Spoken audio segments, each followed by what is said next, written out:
And at the end of the day, I understand what Timbaland is saying. You know what I'm saying? I truly understand what he's saying, but competition's competition. Whether you got a team of all-stars or you got a team of just guys that are you know, just you know, workers, hard workers. At the end of the day, you're competing regardless. A hot song is a hot song. Hell, Moray, when we talk about the 500,000 or 50,000 YouTube views he got, won't no team on that record. You know what I'm saying? So, and you that's different. We're talking about bodies of work that's going to be considered classics and go down into history. It's different now. You never, when you're an artist, but in the beginning, what a classic is. In the beginning, I was gonna say, you know, how do you really know? I think in the beginning, you making music that the best music you make. But I thought the argument or the conversation was about whether if you have a team or in Drake's case, if people are helping him write records that are hits, is it a problem? You know, to me, it ain't no problem. He already proved that he could rhyme. He already could prove that. Exactly. Like, why do we care? The only issue I take is when people act as if they do it themselves. If you're a hive mind artist, and you say you're a hive mind artist, or not necessarily say it directly, but kind of hint to the fact that, hey, I have a team of people, I'm all for it. I'm all good. Like, I'm with it. But if you act like I did this, I'm this, I'm that, and it's like 15 people behind you, bro, I can't respect that. But he just said it in the interview that was last year on Tidal with what's his name? Elliot and B. Dot. He admitted to that. But no, I'm not knocking Drake. I'm saying all I'm saying is based off of what CL just asked about how do I feel about it. Like, if you are open to saying I have a team, I'm cool. If you are acting like you were self-contained and you're not, that's when I have an issue. That's what I'm saying. It's the same thing as what Chance the Rapper did and a lot of these other rappers where they're claiming independent and these niggas ain't independent. I have an issue with that too. Like, I have and an be issue with swearing up and down like, oh, I mean, you can do it too, kids.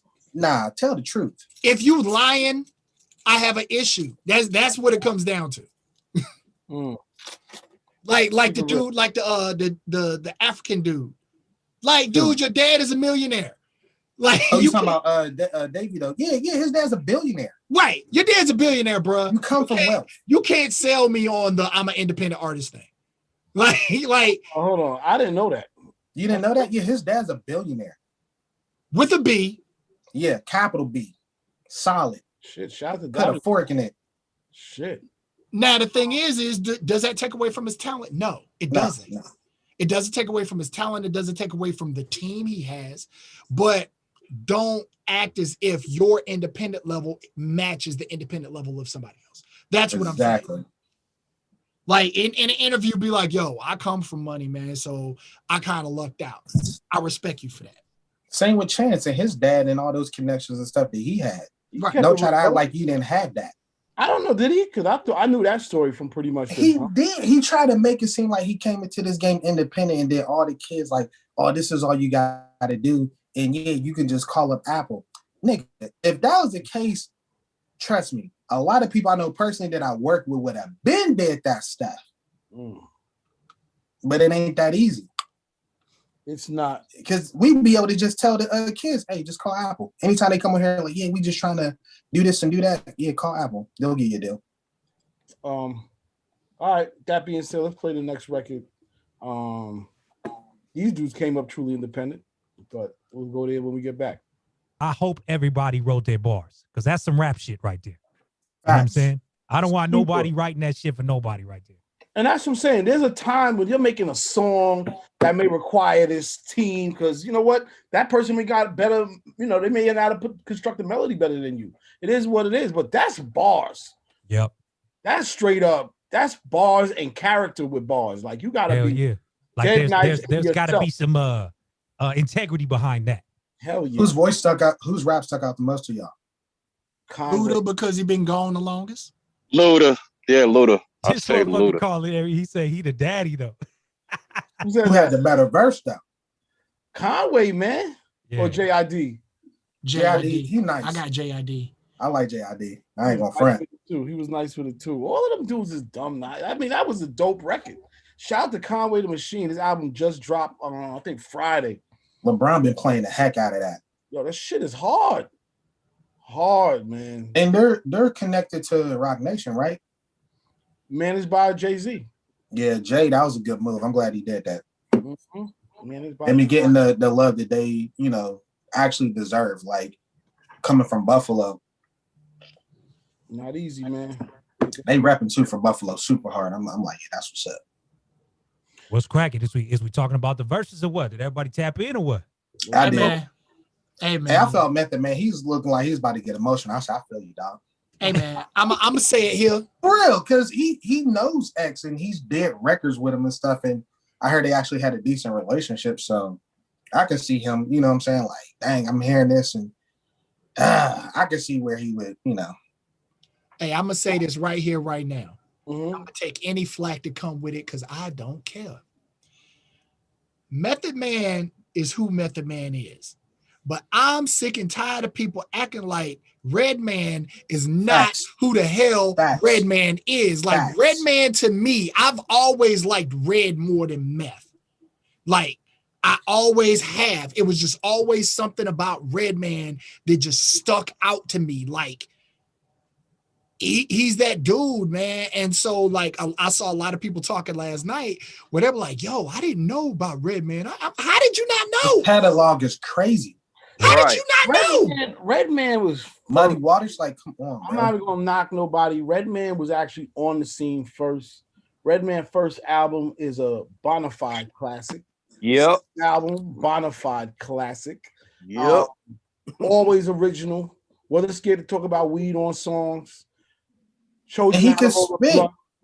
Oh no, Like he can give you different styles. Like, you know how you got the Eminems and the Nicki Minaj's, like those type of rappers. I feel he's one of the originators of that characterized type of rap where he can take it in different places and put certain words together. I feel like he started that.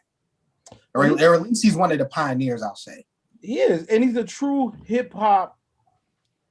Like he's a purist, Started out as a DJ. Many people don't know that. He started out as a DJ.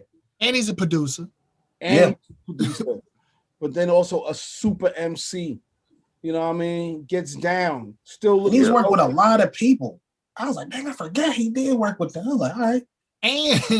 And to be honest, he got the biggest personality. He got one of the biggest personalities in hip hop. Like straight up. Like I was telling my roommate last night, or reminded my roommate last night, I said, you forget. There's 2 MTV Cribs episodes that are legendary. Exactly. This is legendary. Redman and fucking Old Dirty. Like those are the most 2, like the 2 most legendary joints, bro. Like Redman shit was one of the best ever. Yeah. Oh, man, that shit He's was crazy. definitely an honorary Wu-Tang member. I don't care nobody say. And Like on top they of mess with everything- him hard. They mess with Redman And he hard. earned that spot. You know what I mean? That For was real. something he earned. He didn't just say, "Yo, I'm gonna be a part." No, he earned that spot with And I think Meth was giving him his fucking shine last night too, because like Red just grimy. You know what I mean? Like, but you saw Meth all night last night was like, nah, man, shut the fuck up. You that guy, da. But it's just, Meth. Remember he had the cape on? Meth turned into the hip hop sexy. You know what I'm saying? So Remember he got the cape? bruh, like, yeah, man, Red, and it, bruh, like, after this call, I'm turning on the Death Squad El Nino album because, hard too. oh my god, That shit was hard too, bruh, like, there's some joints out there, man. You know what's funny? Wait, I was gonna say this. This shout out to And that wasn't even a verse. That was a celebration, man. I love it. I know. I'm like, that's what I'm saying. The way they're doing it, the production of it was awesome. Where was they at again? Because they was on the stage. Where was they at? It looked like a set or something like a. Yeah, it that looked shit like was people hard, throwing man. That was roses a at them good and stuff. production last night. Hell yeah. There was people there. Shit, they come a long way from Teddy Riley. Shout out DJ. Shout out that DJ Triller Scratch money. hit again, DJ man. Scratch was going Scratch is in. a fucking monster, yo. That's that Triller money. Hey, we got to At get work. him on here too. We got to get DJ Scratch. Wait, what you say? You said something. Wait, what y'all say is Scratch, right? Scratch was He was showing out. Come on. You man. saw though? Did any of y'all watch the after party thing with Hello. Swiss and Tim? No. A Queen? No, I didn't. I So didn't they get a just was chance. talking about how they want to do something better for the intermission. Like they think it's been too long. They were like, you know, we love what DJ Scratch is doing, but they watching the numbers and like the minute they go to intermission, they see like 70,000 viewers gone. But you know what I why? mean? We all want to go to the bathroom. We all Yeah, want to, yeah, you know, yeah. let me go Yeah. heat up my piece of chicken and come back. But you could do that with the phone in your hand. Yeah, true that. But all right, but let's keep it real. People are watching verses on their TVs. They have Right it. now. I And did. Apple. It's straight up like people's families are watching verses on their super TV, smart TV with speakers crazy. Like it's Yeah, a I'm watching movie on a now. laptop. I watch it on TV. That's what I'm saying. I'm not trying to hold my phone all day. I'm gonna sit there. You just want to be able to move freely. Right. I Facts. can watch that. I could go on, you know, search the internet on my phone, watch some other ignorant stuff. That's how it is. We're watching so much media at the same time. Let's keep it real. Right. I downloaded the Fight app, FITE.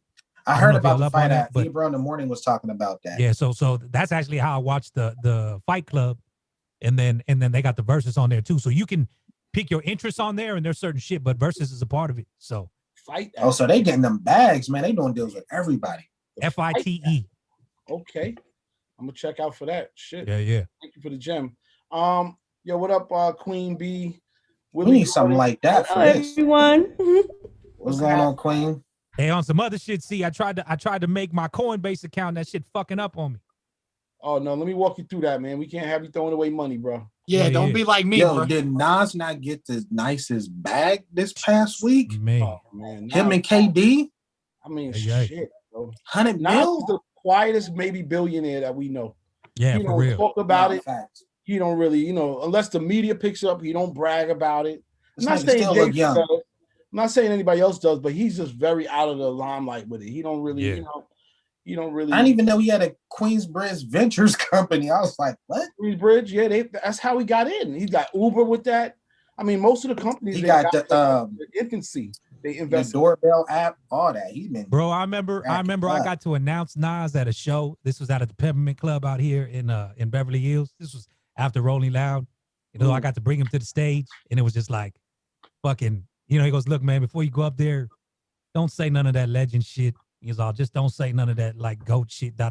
He's all, just, you know, we here to rock the stage, man. Just bring me on like you would anybody else. And I was like, that shit right there. That was mad humbling though. You know what I mean? I was just like, that's the shit right there. And then Right. passed me the blunt, hit that shit, and I went up on and handled it. You know what I'm saying? So Yeah, I seen Hey, your interview with DJ Battlecat. That was dope too, man. And happy birthday to him. yeah, no doubt. Oh, okay. Happy birthday, Battle Cat. All right, let me play this record. Let me get y'all opinion on this. I guess Gary over there, what you hitting? It's still 420 over there with you, Gary? It's 420 every day with Gary. Come on, Gary. Gary, have y'all not hung out with Gary Archer? Day. I Smoke been weed. watching Gary on Mondays. If you That's don't when I know watch Gary Gary. Archer, He be turning out on Mondays. listen, man. I saw Gary. I tell this story all the time, man. You know, because I'm in New York. I fly to California up to the Bay and drive up to freaking what city was that, Gary? Santa Rosa. Santa Rosa. I'm driving up Santa Rosa. I'm yo, at the time, they were like, yo, if you're not a California resident, you couldn't get to certain parts of this weed festival I'm at. So I'm sneaking in and shit. And I'm rolling up Gary and his girl. They riding, they walking up with the fat For blood, more details and to subscribe. doing their thing. I said, Gary out of nowhere at the weed festival. He's a real one. Yeah, I gotta come out there with Gary. Yeah, I'm gonna see Yeah, you when you I do. come to Cali. Yes, For you real. do. All right, check this one out. You know, that little playlist thing is good. She did good with that. Yeah, what was that, Raymond? Because I saw that. That's how Ain't I her saw name it. Kendra J or something? Yeah, on that song, yep. But like Sweetie tapped in with a lot of like unknowns, really, which is cool. It's only like 7 songs, I think, or something like that. You know what I mean? But Yeah, like 6 or 7. Something she was like that. smart to play the little playlist situation. You know what I mean? I enjoyed it. I was like, okay. And it was But she got some that cat Draco the Ruler on there too. Mm. This other dope chick, Lord this. It's a good little piece. You know what I mean? I think Aaron Bellinger just did the same thing because one of the artists I work with, he featured him on his new mixtape or something. He got a song called Curve Me. But Yeah, what's his name? I saw that. I saw the post. Fuse. He put. What is it? Fuse. Yeah. Okay. Yeah, he's an artist from out here that I've been working with. But I was like, that was a good look with Eric Bellinger doing that. Speaking of him, he did some festival this weekend out in Yeah, it was out here. Yeah, I heard about that. Yeah, the Kiki stoner, Noble was a part of that. Yeah, the stoner something, whatever. Shit was like a big old weekend festival. This shit was crazy. How was it out there? Like, I know 420 because it's getting legalized everywhere. I don't know if it's the same, but there was a lot of private stuff only because like we ain't fully open. Right. Like even that was like at a huge mansion thing. You know what I'm saying? So like I know out here in Oceanside, they did a 2-day, that was supposed to be like a 420 high times thing or whatever, but it was still low key. You know what I mean?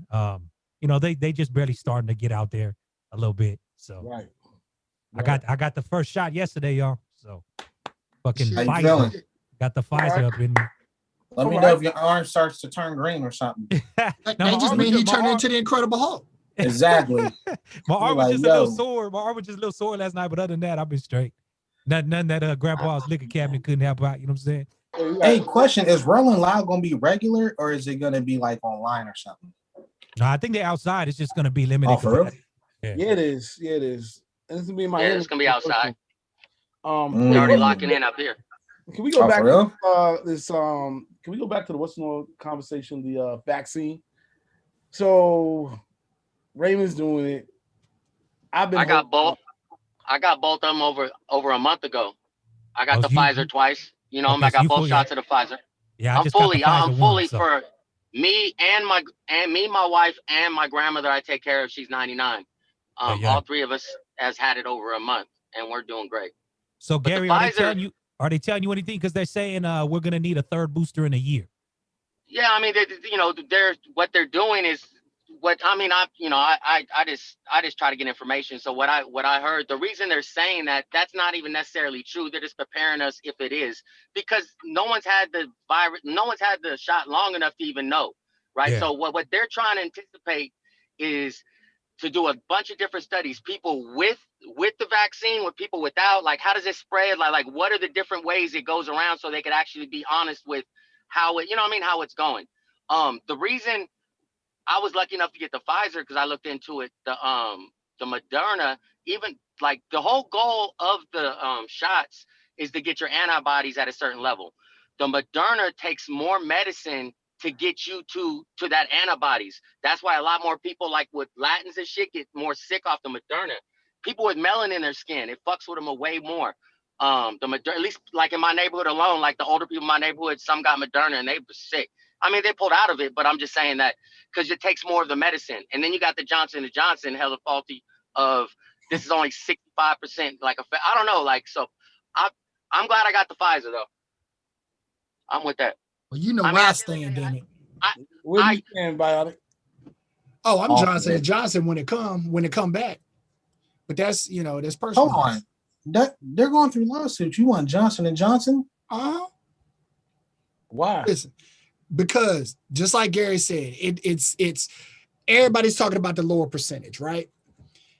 But at the same time, just like Raymond said, they saying, hey, you might need a third booster. Nobody knows. And the thing is with Johnson & Johnson, they may have a lower rate as far as this first variant of the vaccine, but there's multiple variants now. You know what I'm saying? There's a double mutated joint. There's, the UK variant is the dominant strain in America now and all the other stuff. And Johnson & Johnson is the only one that allegedly handles all of it. So we don't know what the future holds. But I'll also consider, like, as people get the vaccine, the more powerful, the more percentage is going to go up in the Johnson & Johnson because there's less fucking monsters out there, right? So, like, all that going to play into the scape. Really, I just lucked out. Really, I just got the Pfizer, so I'm trying to stand behind it. Yeah, I mean, and my thing is as far as I'm concerned, if you're worried about your mobility and moving, get something. You know what I mean? Like, with me, like I said, like when they laid everything out on the table and we're talking about everything, I knew off gate I wanted to go Johnson & Johnson. It just was later than everything else. Then it was harder to find than everything else. Now 6 people get sick out of 7 million, and now they want to issue. Now they want to take it off the market. You know what I mean? I mean, they were just being cautious. More people get more complications from all these other vaccines at a way more alarming rate, right? But like they said, the benefits outweigh the other part. But like the reason the FDA pulled back real quick is because Johnson & Johnson didn't say that was a possibility, and Right. that's all. Right. That's all. So like they're just gonna repackage it away and then make people hit that little button saying, okay, you understand it could be possible, and keep it moving. Yeah, like if they reopen Johnson & Johnson Friday, and I can find somewhere out here that'll give it to me on Saturday, I'm in. But I'm saying if you got COVID, right, and you got the antibody, right, does it make sense for you to take the shot? That is my yes question. It does, because let's just say this, even if it doesn't make it let's say you catch COVID, right, and you have the shot, okay, it's gonna make it to where you don't get the deep. Gary just went off. What happened with Gary? You just muted yourself. It's not gonna be the deadly. Okay, your body's built up in a way where it's not going to take over your body if you do catch it. There's a lady at my job. She caught COVID. Y'all gonna laugh when I tell you this number. She caught COVID 6 times. Now her body's so immune, like she can be around anybody and she won't catch it. I said 6 times. Like, who did you keep sitting around? Like For 6 real. times. She don't wash nan part of her hands. Oh Nothing. God. I That think sound like that's a- ultimately what made this come out. Motherfuckers just That sound mad. I like- said, you got that special type of blood now, like you're good. She don't You got wash COVID nothing, the whole bro. pandemic. The whole Sound pandemic. like she been Facts. smashing. That's what it sound like. What's that movie Smashing. called with your boy? Was it World War Z? Remember they had to take the little cold or the flu, so they went. Yeah, she like that right now. Cuz would just look at her and be like, nah, I'll go to the next one. Well, I heard smoking weed helps it all, so that's what I've been on. All right, let's play this next joint. Hey, y'all. What happened? It just cut off like that? Oh, yeah. This is why I say Snoop is the is the GOAT, bro. Oh, yeah. Nah, let that ride. I'll shut up. Let that ride. That's my joint.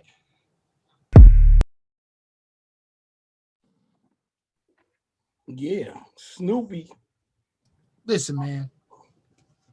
This is why when people talk about hip hops and top 5s and top 10s, what makes it so difficult for me, because I look at it as a game of artistry, not necessarily a game of lyricism, because it's a marriage of a bunch of factors to me. And this dude, Snoop, has done every single genre, he's done everything. There's a lot of people that say, oh, I could do whatever. No, Snoop really has done that and consistently does that. And it's like, and he's so smooth with it, and it just works. I still want to hear E40 on that other record though, but like, you know what I'm saying? Like, bruh, it's Snoop, man. I can't argue with you. This album, I didn't know the album was coming out. It's weird because now I don't even know albums drop sometimes. And I went through it, and I was just like, yo, this dude he's consistent. Always got some joints on the album. Always. Some of his best joints ain't even singles. Right. They just records. You know what I'm saying? And he's never, what I like about Snoop is that he has the ability to always be himself. He'll go Snoop Lion and mess around, which I ain't mad at. He'll have his Snoop Doggy Dogg side, but he's always, when he wants to get down to it, he's comfortable in his own skin, just being Snoop, and he can't lose, man. The dude has reinvented himself so many times. I can't even. I mean, now he's probably one of the hottest parts of the fight joint that Raymond was talking about. Mm-hmm. You know what I mean? So yeah, I can't disagree. I can't argue with you. Did you see that video that they played last night? What video? It was for I don't know what song it's for. Fire. Oh, Look Around. Look Around is the name of the song. And basically, yeah, they played it at the end of the verses. And bruh, like it starts like he's looking through crates, like looking at old records. And they ask him, where were you when you first heard this record or something like that? And it was like the Ice Cube Death Certificate joint. And then like the whole video is either him on these iconic album covers rapping, or him sifting through the daggone the crate looking at different records, bro. And it's like an ode to hip hop, a homage to hip hop through just visuals. You know what I'm saying? And I was just like, yo, this is insane. And it's not just, he didn't just do it for West Coast artists either. Like he did a Big Daddy Kane joint, he did an EPMD joint. I mean, like, it's crazy, bro. Hell yeah, man. Yeah, man. Shout out to Snoop. Definitely a legend. No question about it. I play a couple more joints. I want to take some time to shout out this dude here. And yeah, man, it's been a while, a few weeks for hip hop and losses. So, you know, big up Black Rob. I want to play a couple joints from him just because he sort of like got forgotten to me a little bit, but definitely never forgotten to real heads. So it's a Black Rob. Play a couple of Black Rob joints throughout the day. Or Love. Hey, CL, did you ever get that Black Rob milk carton promo piece? Oh man, Bad Boy had some dope promos back in the day, man. My boy, when it happened, because my boy, like when somebody dies in hip hop, I normally hit him up, and he cussed me out because I didn't tell him about Black Rob, right? And he was like, "Nigga, you know Black Rob was like my nigga." Like, you know what I'm saying? Like, I know him personally. Like, we in the studio because he worked at Bad Boy at the time. So he was like, "That's my nigga, man. Like, how you not going to tell me Black Rob died?" And he actually has a red and white "Where is Black Rob" milk carton. Damn. You know what I'm saying? And I'm like, yeah, man, let me go ahead and shoot me that picture. Like, but he ain't do it yet. But yeah, man, that shit's sad, bro. It's a lot to think about, man. I know Master P. I think Master P was talking about a hip hop union. Shout out to my friend Jania Butler. She actually does have a hip hop union. But you know, you gotta like strengthen it up now. Like, you know, how does a guy like Black Rob end up in that situation? I'm not saying it's impossible, but I'm saying like he needed a union. He needed somewhere to where, okay, they take out a certain amount of money out of your check and they at least make sure you got basic benefits and, you know, basic stuff. I mean, shout out to Diddy too. I'm just interested to see come through and pay for his funeral. I got to give Diddy his props. Yeah, I'm just interested to see how it's gonna work, bro. Like I get the premise of the union. I understand the importance of the union. Yes. I'm interested to see how it would map out because, again, you telling young cats to spend their money a certain way. You know what I mean? Like like we talked about last week with independent. Like the young cats, for the most part, ain't really trying to be independent. It's the old heads doing it. So it's the old heads that are really talking about the union thing, and it makes sense.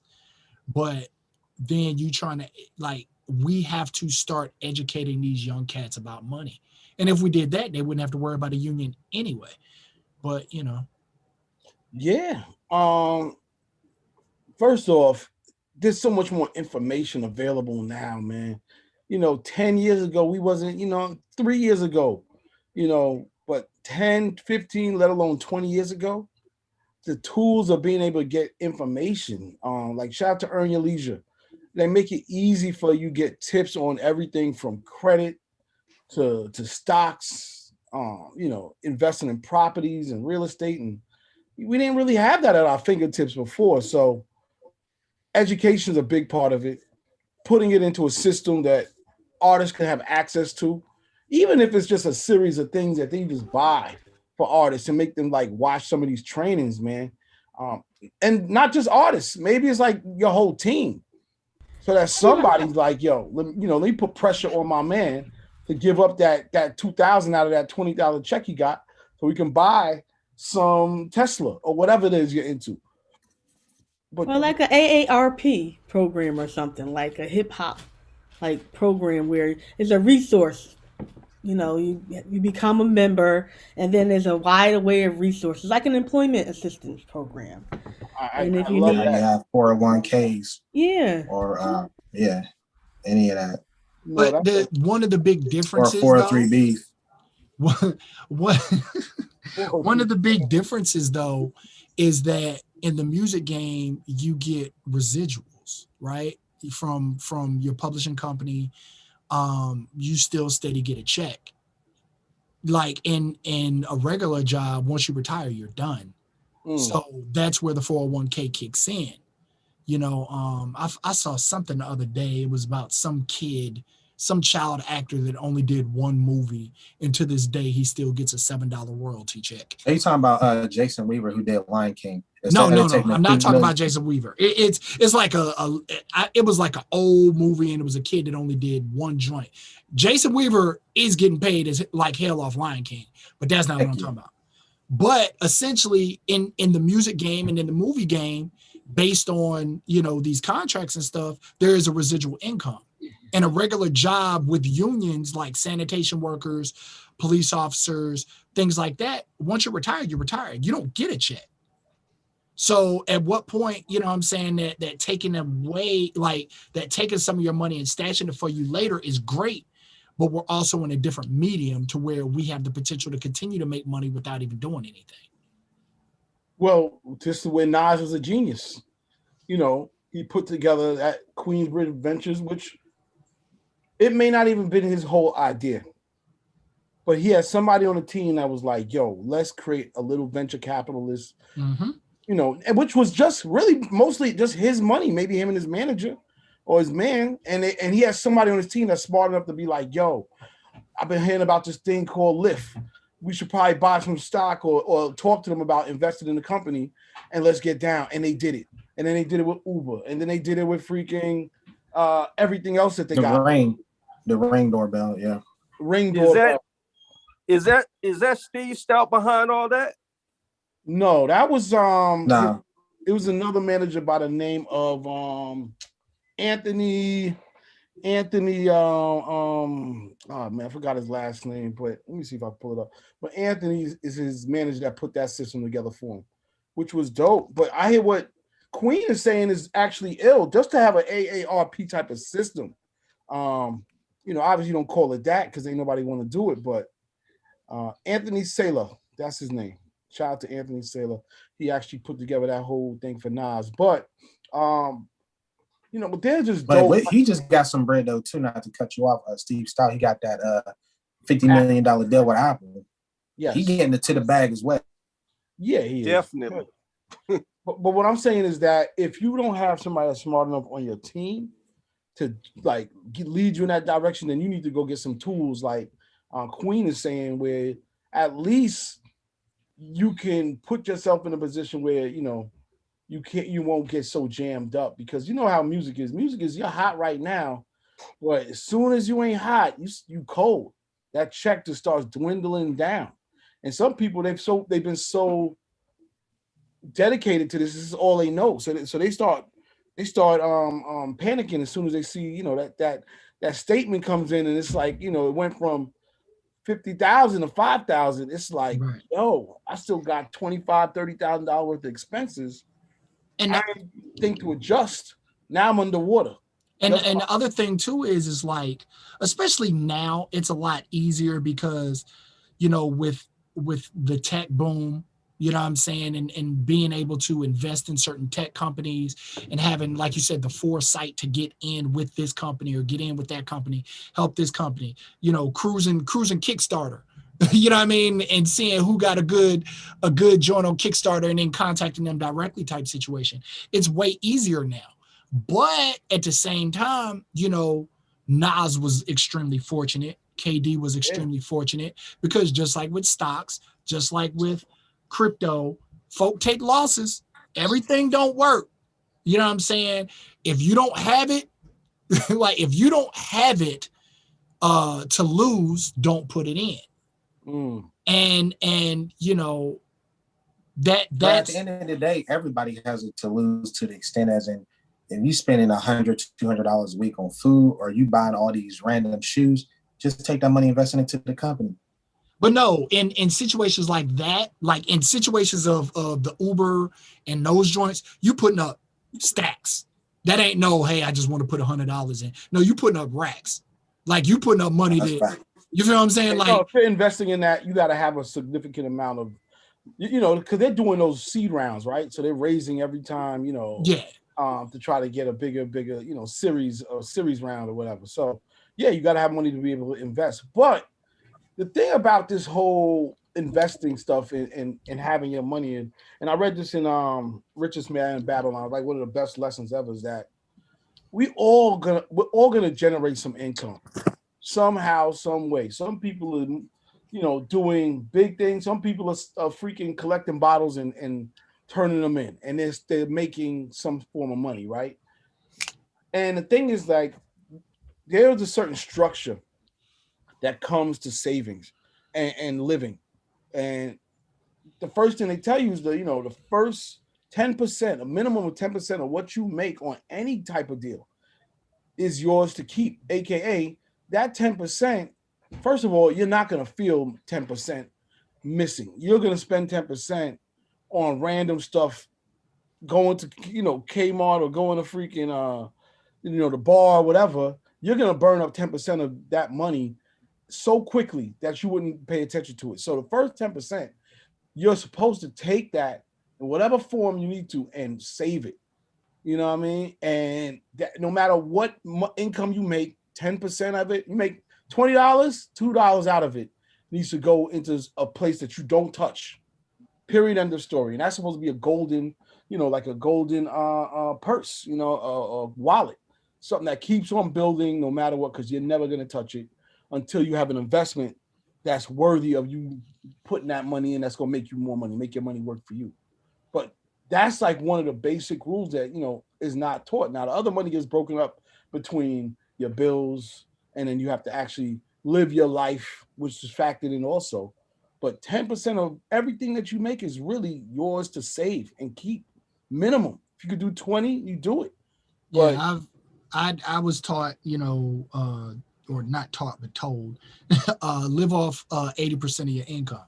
So 10 goes to savings, 10 goes to investing.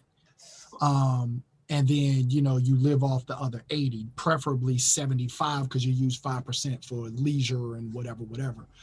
But again, it's a matter of, it depends on where housing, you know what I'm saying? Like, it's easier said than done, because does your job pay enough? Is your rent low enough? You know what I'm saying? Like, we could sit back and say, oh, a lot of people spend excess of XYZ, but some people don't. Not everybody does. You know what I'm saying? So we're not in everybody's pockets. But it still shouldn't stop us from teaching the lesson and passing the lessons on to people. That's right. Exactly, because the information is out there for us to learn. So it's like, at this point, it's your fault if you're not doing better, because it's easier now to not work. It's easier now to hustle. It's easier now to get the information that you need, outside of the stuff that, I get from other people and get from CL. I research. And then sometimes what I'll do is I'll bring it back to CL or somebody else, like, hey, what do you think about this? Or, hey, I don't understand this. Can you break this down? It's like you can get it and you can ask people because somebody knows something. Yeah, man. And listen, I'm listening. I ask people all day too. We all doing this, changing knowledge, trying to figure stuff out. We were talking about crypto the other day, and we talking about Dogecoin, and the fact that it's been in rising. Now they got a new coin called Boge, B-O-G-E, not D, but B, like boy, O-G-E coin. It went up 35,000% over the past couple of days. Listen to me. There's so many tricks and things that people are trading and information that they did not have before that you have now. That is almost, it's messed up, because it does fall on you. If you're an artist, a manager or a label now, you're almost required to teach, people like that are under your label, like just somebody, give them the opportunity to learn some of this stuff. I know how it is when we all young, you sort of moving and grooving to your own beat, and you may not want to hear it, but something might crack through it and get to you, whatever the case. Anyway, we can get into this all day. Hey, I might want to get back into AMC, because as these theaters is opening, that stock's going to shoot back up.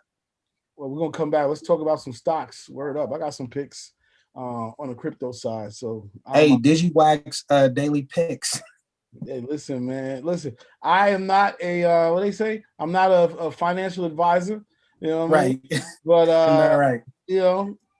Invest in your own risk. Here we go. Exactly. Word up. Rich the Kid, new joint. Just dropped. Shout out to BMG for sending that in. Didn't know what a Richard Miller paddock is. Anybody else know what it is? All right. It's about I think they started. It's a watch. Yeah, something like they started like 100,000 or something crazy. Yeah, that's the one. If I'm not mistaken, it might be the one that James Harden gifted a little baby. Damn, bro, we gotta get our shit together. Cash is giving away free new watch. name alert. Call me Mr. 10 Figures. That's what I'm going after. Facts. I'm about to change my name. What's going on out here? Damn. Yeah, give me that watch. I'm pawning that motherfucker. Fuck it. You ain't lying. Yo, you know how much XRP you can buy with that, man? Oh my god. No, I'm just saying, like, I've never been a high fashion dude. I've never been like a flossy dude. So me wearing something like that wouldn't even feel right. You know what I'm saying? Like, I remember my mom got me a watch for Christmas. Christmas fell on a Saturday, I think, that year. I got a brand new watch, wore that mug to the club, came home with a naked wrist. Like, all right, so you got to expand on this. Because I be in the club, bro. I be, picking up chicks, and this back in the 90s, bro. You know what I'm saying? I'd be picking up chicks, flipping, you know what I'm saying, battle dance and all that other stuff. So oh, your man is crazy. Oh, he is out there hitting them with the turbo. Yeah, you know what I'm saying? So I came home with a naked wrist, bro. I was hot. So yeah. God. I collect timepieces.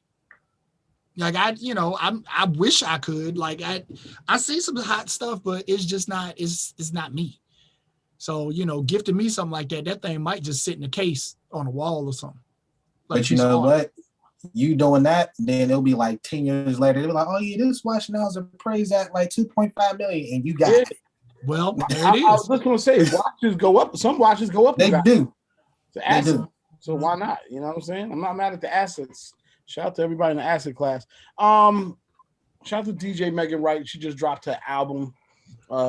She's on Hot 97. If you don't know, really cool personality in person. And she just dropped her debut album. I want to play this record off of there. Get y'all opinion on this one. DJ Megan Wright. Check it out. Is it a sample? Yes. No. I'm gonna put my money on yes. We know Bionic about to hit you with the super breakdown. Right. Bionic breakdown. I love it. Let's go. Yeah, man. Something different. I am sending that record. Hold on. What's the name of that thing? That record is artist name Warner Meadows. Warner Meadows. It's funny. It doesn't say Problems, even though that's the name of it. It sounds like the name of the song. It says Warner Meadows featuring Warner Meadows. So it's Megan Wright, Warner Meadows featuring Warner Meadows. Hey, question. Did you ever find out that white boy's name who was real sweet? Did you play for us a couple weeks ago? So which guy? The white boy. The R&B artist. Yeah. They actually sent me a new record. You know what? I'm gonna play that too. I'm gonna play this next, and then I'll play that. Word up. It's another one that's from Megan Wright's album. Let me tell you what's funny. Midnight Vibes. Let me tell you what's funny. That first record you played, the Warner Meadows joint, right? Yeah. So while I'm hearing that joint, I had told y'all before I got a homegirl that owns a dance studio, you know what I'm saying? So they're always looking for various music to put in their shows or whatever. So, I'm like, yo, that would be a great piece for like her students to dance to, whatever. So I go to text it to her. The last record I text her was a freaking Megan Wright, the Megan Wright song that she had with Will I Am, the Culture joint. So I'm like, damn, Megan Wright about to have a whole damn show going on my homegirl's next dance recital shit. You know what's crazy? She's doing it, man. She's, shout out to every DJ releasing music. She's a producer. She ain't waiting on nobody. She put together her own project. I got to give her major props for that. And I just think that it's dope that she was like, you know what, I'm gonna do this thing, and everybody came to her aid, and she's doing it, man. So shout out to her, man. You know what I mean? Dope. All right, I want to play this other song, and I'm gonna play something new for my man Gary. Got you. And let me see if I can find it real quick, and I'm sort of all over the place. All right, here we go. Let's check this out. This is from Saint. Let's play it first. Let's do it.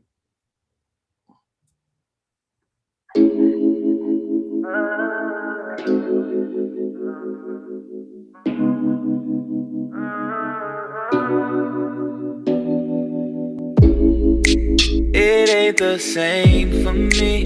Tryna get on my feet. My friends wanna take me to a party on Biscayne. You know it's gonna be some pretty things. I'm just tryna push you out my brain. This look of disdain I can't contain.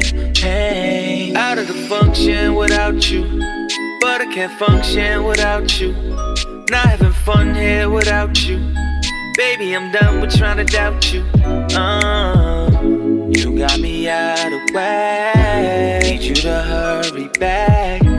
Out of control, I can't function. Out of the function without you, but I can't function without you. Not having fun here without you. Baby, I'm done with trying to doubt you. You got me out of whack. Need you to hurry back. Out of control, I can't function. I really thought I could do this. So foolish, what was I proving? I ain't tryna interrupt what you're doing. I just wanna see what's up and how you doing, yeah. At the function, I'm playing the back, sipping till I fade the black. Baby, you left me a wreck. Can't function wherever I stay. Out of the function without you, but I can't function without you. Not having fun here without you. Baby, I'm done with trying to doubt you. You got me out of whack. Need you to hurry back. Out of control, I can't function. Out of the function without you, but I can't function without you. Not having fun here without you. Baby, I'm done with trying to doubt you. You got me out of whack. Need you to hurry back. Out of control, I can't function. It used to be fun for me, but I don't get the same satisfaction, girl. I'm really about to leave, and see what's up with you. Discombobulated, emotions complicated. Out of the function without you, but I can't function without you. Not having fun here without you. Baby, I'm done with trying to doubt you. You got me out of whack. Need you to hurry back. Out of control, I can't function. Out of the function without you, but I can't function without you. Not having fun here without you. Baby, I'm done with trying to doubt you. You got me out of whack. Need you to hurry back. Out of control, I can't function.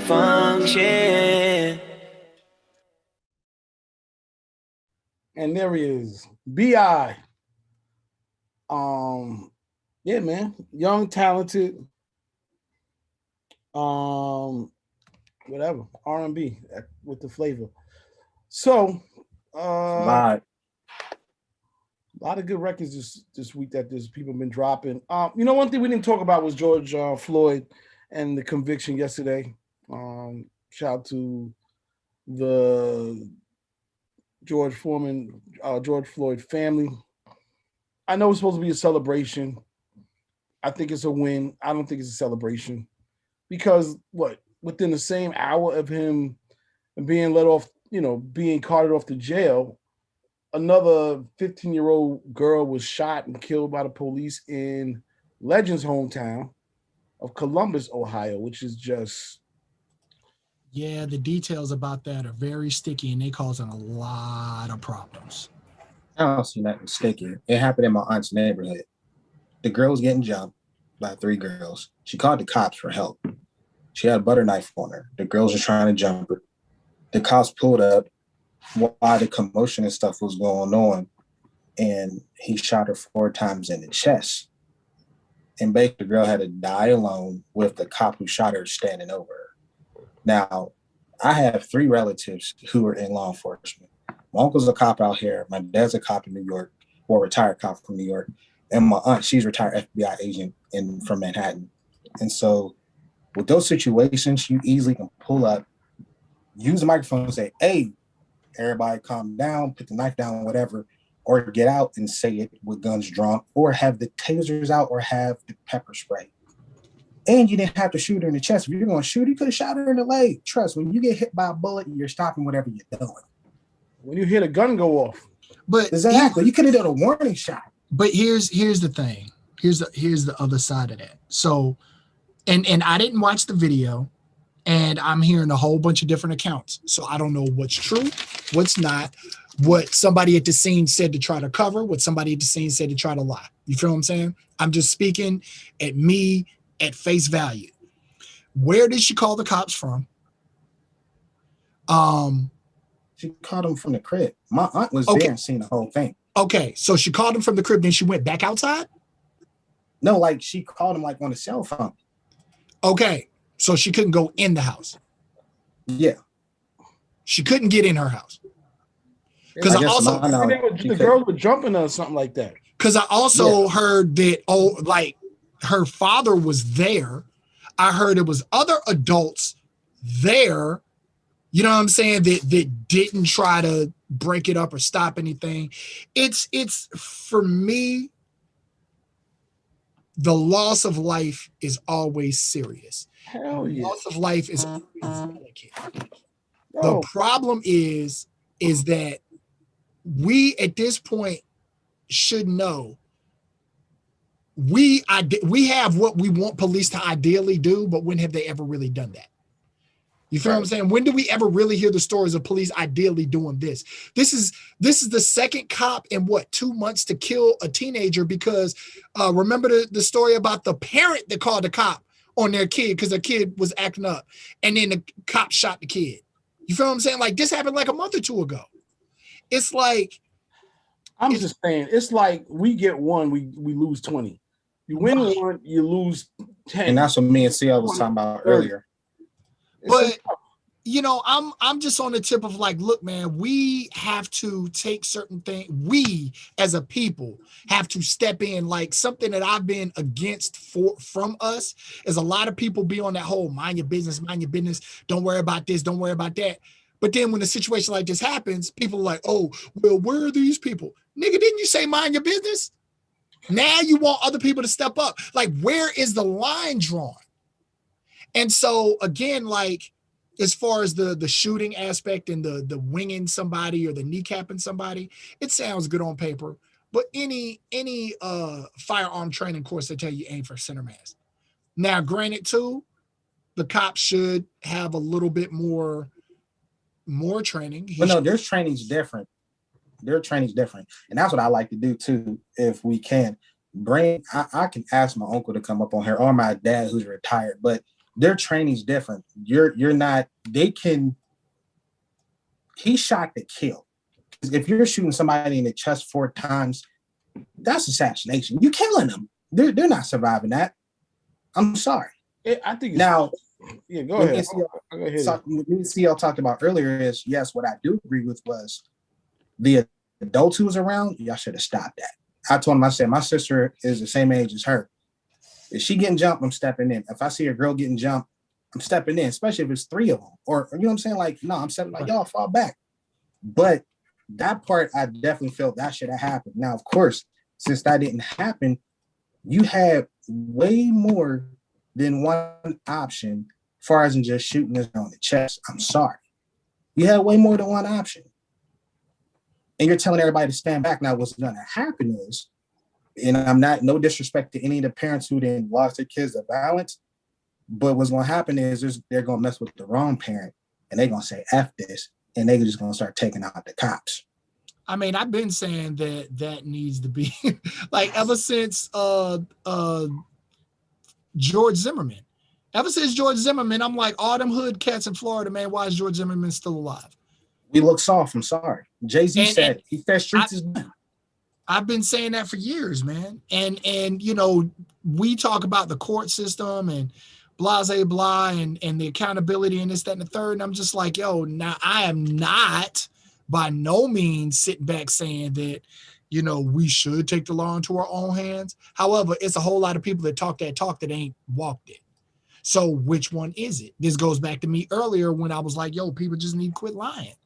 If you soft, say you soft. If you're not going to do it, say you're not going to do it. Like, it's oh man, all this shit is just nerve wracking. Well, you know, all I'm saying is like, there's a lot of ways to de-escalate a situation. I don't understand why you're trained for that. Wait, first thing you do is take a gun out and then shoot. That don't make no sense. But didn't he tell her to drop the weapon 4 times?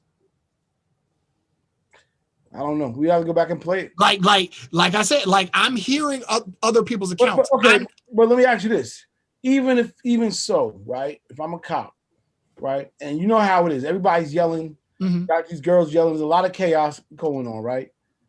I'm saying if I'm a cop, if anything, I put my hand on my taser. And I'll pull that out to try. I agree with that too. Escalate, or the taser and the mace, either one, or mace. That's even better, right? Everybody starts coughing. They can't see. They start losing their mind. You know, or I might tackle somebody if I got to do that. It's a girl. No disrespect to the women out here, but if I'm a man, I know I should be able to at least stop a girl for a second. At least like slow the headache down for a second. If I can't do that, why am I in uniform? If I can't disrupt the situation, let me throw a joke out real quick, CL. Mm-hmm. I never in my life will ever break up a girl fight. Those are the most violent, ruthless ass fights I've ever seen in my fucking life, bro. I'm sorry. Like, I get it, and he's a cop, and he should think that way. I know for me, nah, bro. Like, I've seen many of women fights, and I'm not getting in none of that. Like, until they get mildly separated, and then I could step in and pull somebody away. Like, nah, bro, I'm out. Yeah, but you can't allow this. You know what I mean? Okay. No, I get you. If you are 6 foot, anything up above that, and you messing with some 5'5s, you can handle that situation more than the dude who probably is 5 something. I agree. I'm 6'2". Come on. I get you. Nah, like I said, man, like it's like I said, there are a lot of I'm not okay. I am nowhere in what I'm saying this cop is in the right. I'm not saying that. You know what I'm saying? Like, don't ever get that twisted. What I am saying is that there are other facets of things that we need to educate our people on to avoid having to even deal with them in the first place. Because they're like, it's an abusive relationship. It's like, yo, if you need to call them, call them.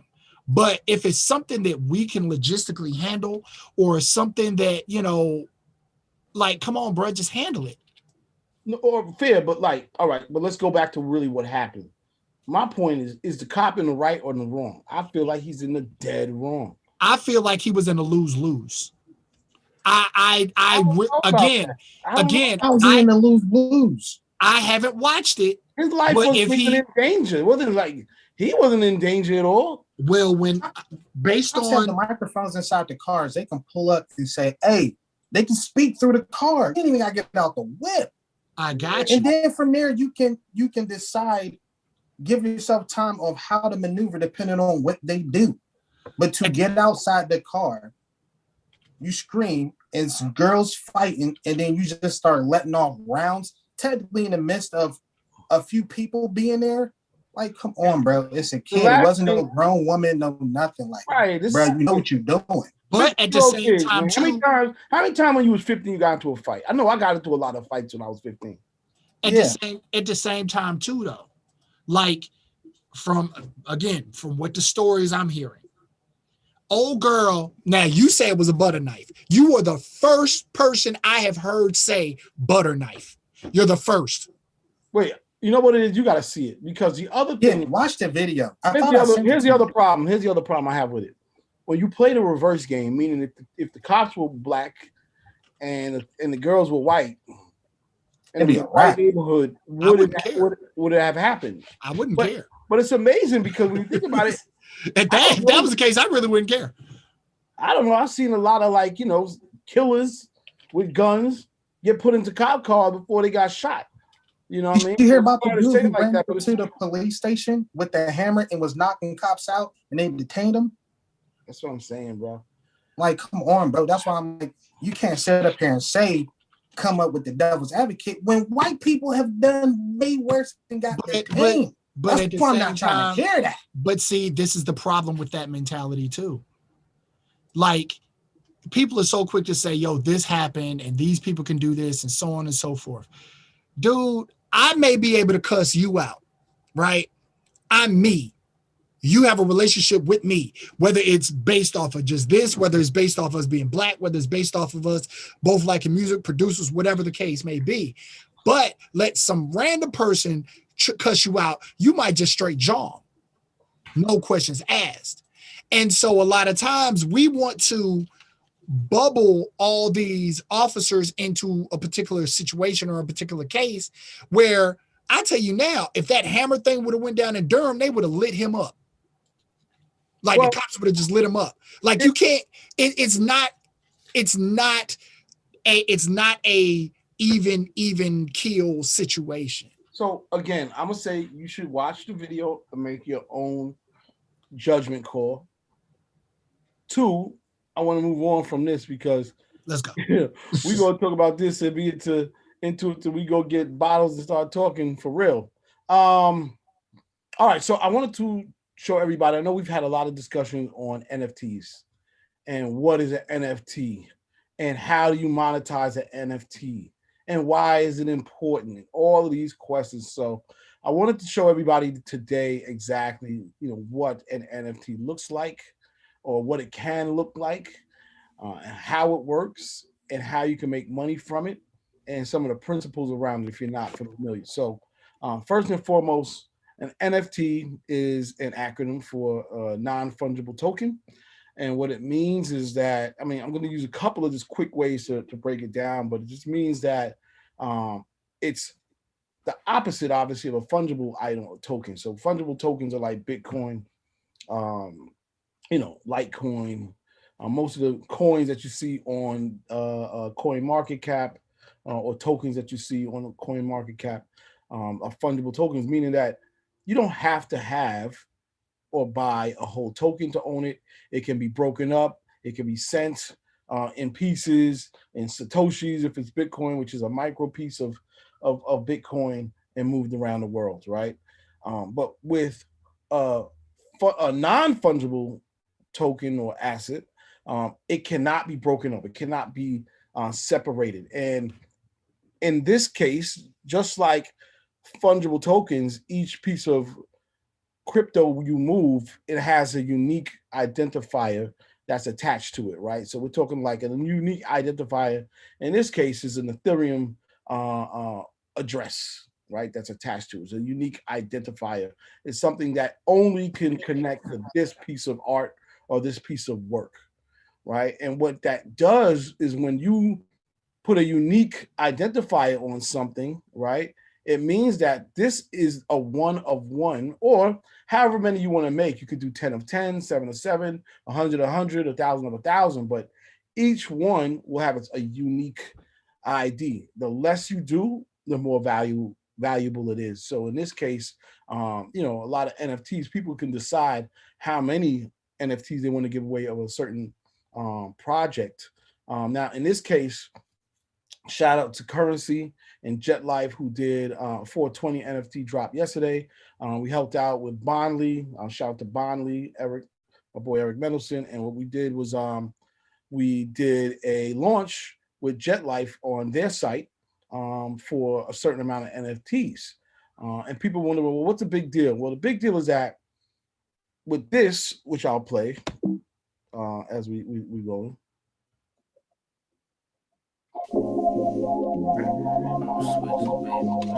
This was created strictly around currency and albums. Turn me up a little. Early dinner with the architect. Blueprints, revisions, and things he just sketched. Before we break concrete on this new project, let's get a few things straight. I need the golf course grass and monogram gates. Robes in the closet, they the same way. You could take one home with you, but you can't stay. This an occasional safe place, a vacate. I can't get caught up, names get brought up, not me. 2003 South Beach, I did Privé before Live was live. In them spiders, we was crawling down Ocean Drive, strolling past the steps where Versace died. May every breath that I take get me high. May every breath that I take get me high. May every breath. So that NFT, right? It really is a movie file, right? So the .mov or .mp4 file, and what happens is you take this creation that you create, right? You go to a platform like OpenSea's Rarible, Foundation, Nifty Gateway, create an account there, right? Now you also need to have an account. In this case, we'll just say Coinbase, where you can take your fiat currency, meaning the money you got in your bank or your card, and you can turn it into Ethereum, right? You would take that Ethereum and take, let's say, $200 of it, you send it over to your wallet on Nifty Gateway or any one of these platforms, and then you would actually pay fees to actually have this MP4 song and image converted into an NFT, right? So they would call it what they call minting. They would mint this into an NFT. That NFT then goes up for sale on their platform, and you can choose how you want to sell it. You could do it auction style, or you can just put a price in Ether or US currency there, in which a person can then go ahead and purchase this piece of NFT art and own it, right? And people say, well, what's the point of doing that, right? First and foremost, it is a digital asset because there's only maybe 1 or 10 or how many available, right? And as soon as you buy it, actually will go up in price. So right then and there, it's more valuable than it was. Now, some people collect them for different reasons.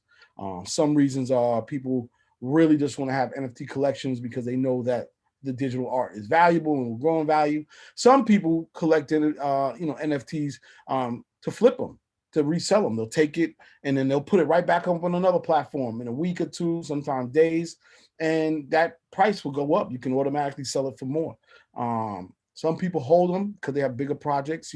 Some people, I don't know if you guys have heard of NFT museums, but in the metaverse spaces, which is cool. So so in some of these metaverse spaces, which is really just a technical word for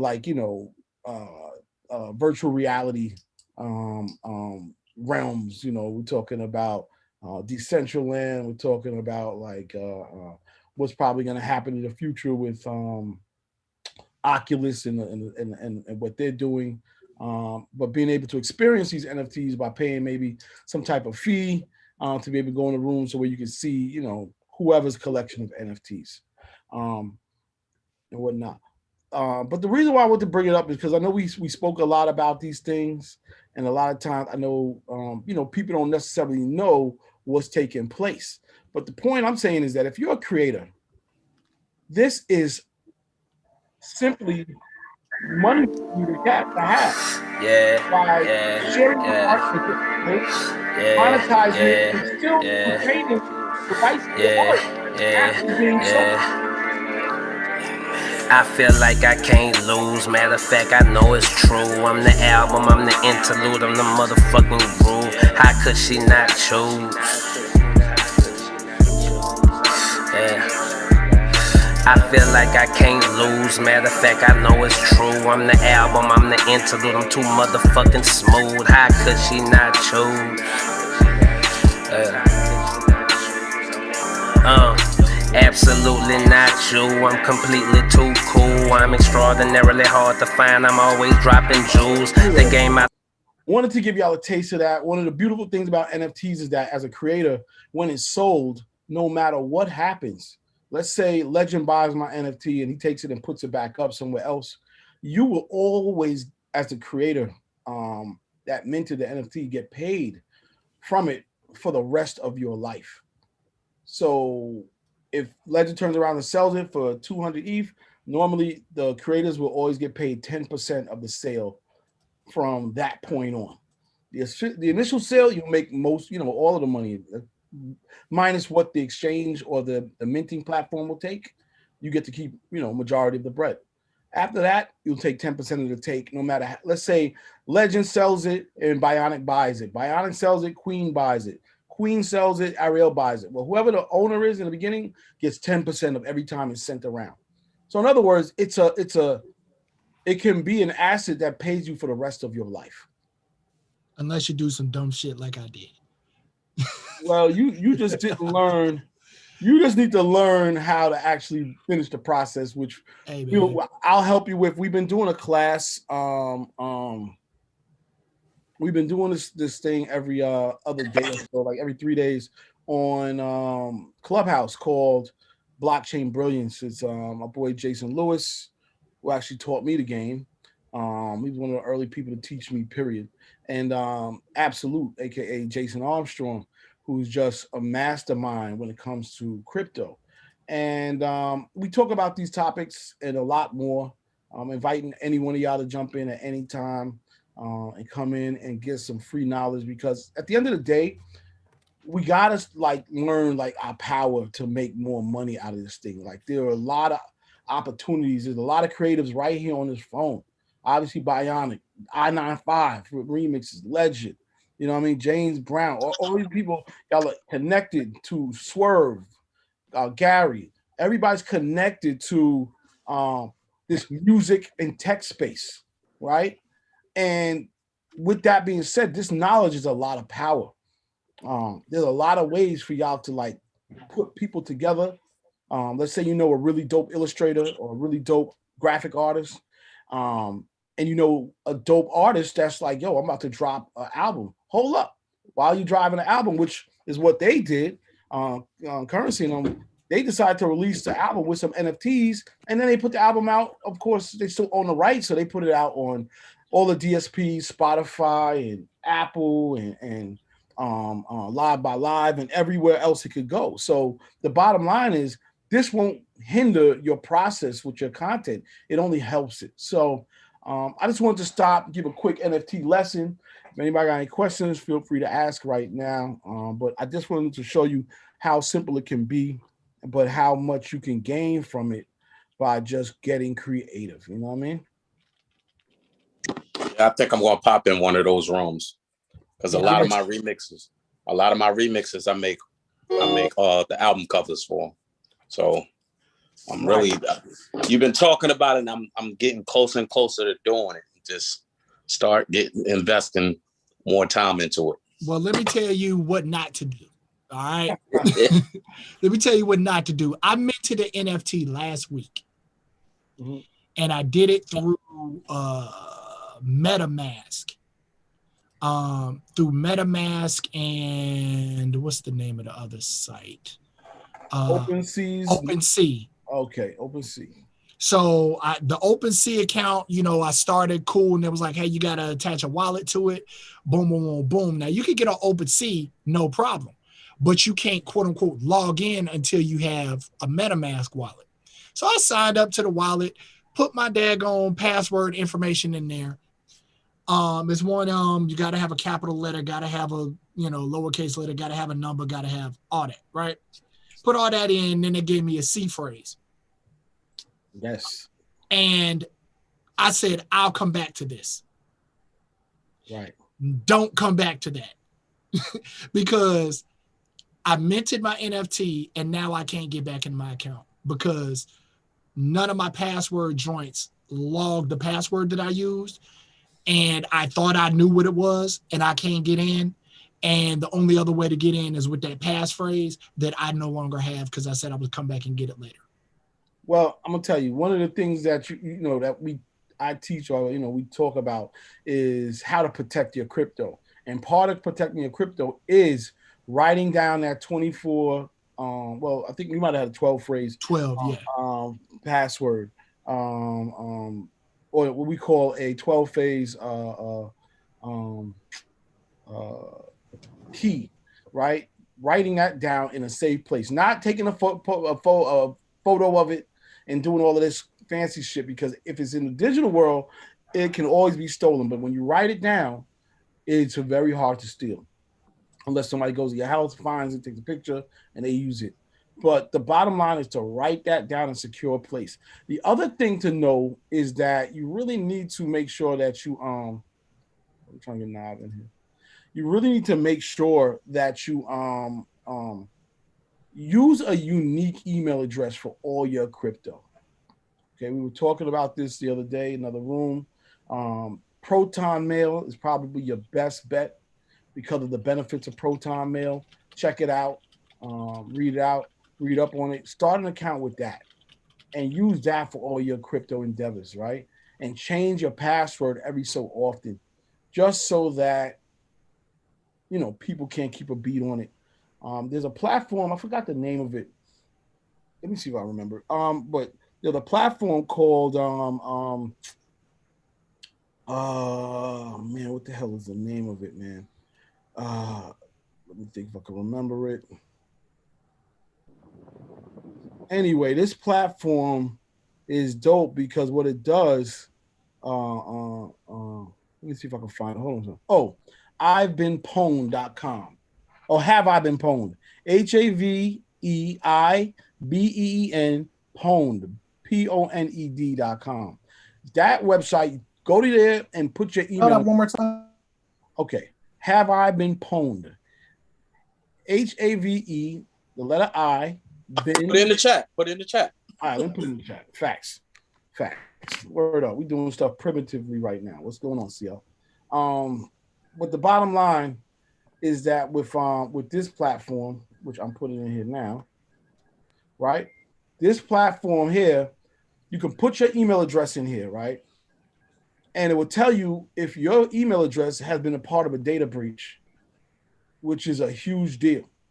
Meaning your email and your password might be out there and people might be able to get into it at any time, but you wouldn't know that, right? So that's why you got tools like this that are built around letting you know.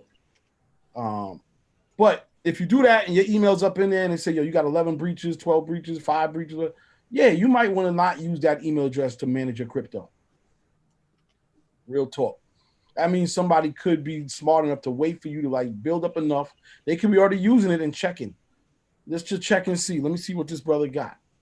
You know what I mean? You don't want to use your same email address, password for your crypto. There's a lot of small rules that we use to make sure. But the bottom line is, I'm just telling y'all some tips just to make sure you protect. Hey, Cia, you spelled it wrong. I'm gonna put the right way in there. Oh shit. Well, my bad. The bottom line is, y'all know the damn science.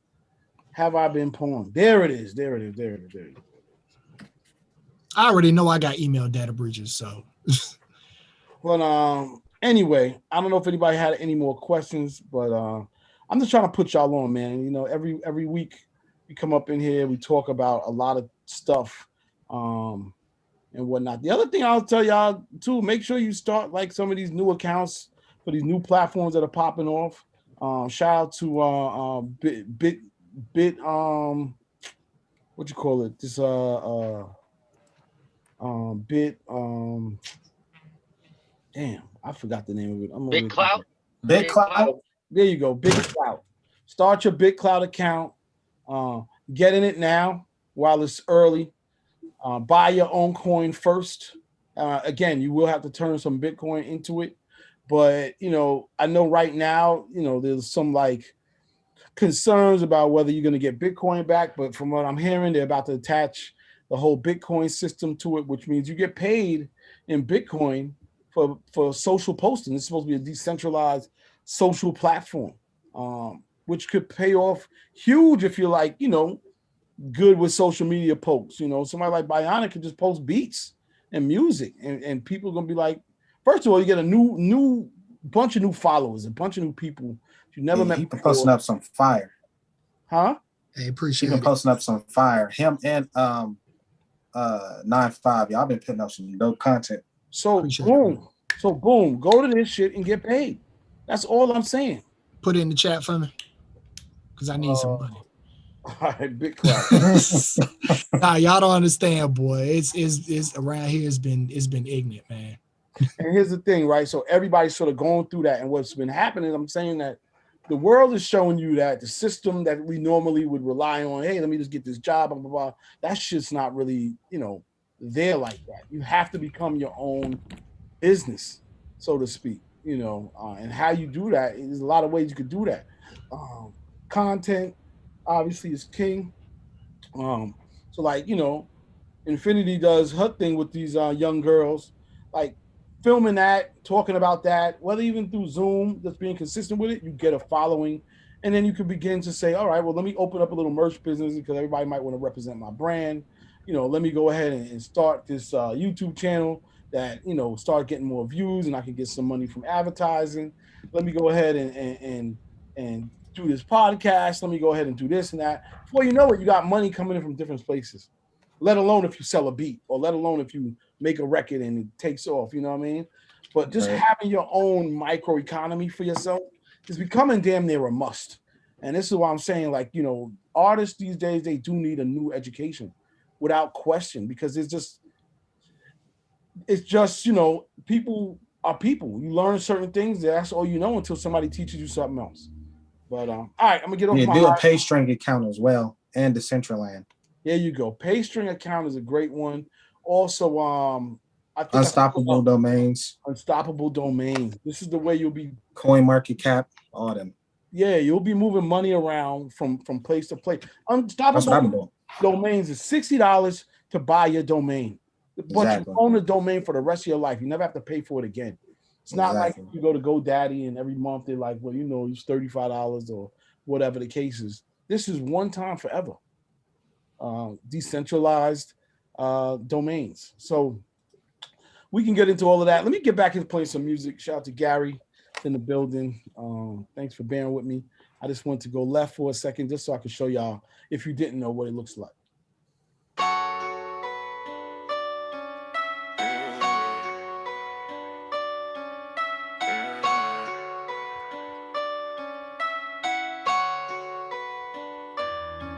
And I am J.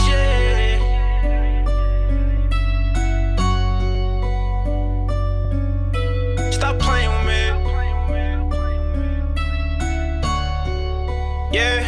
Yeah.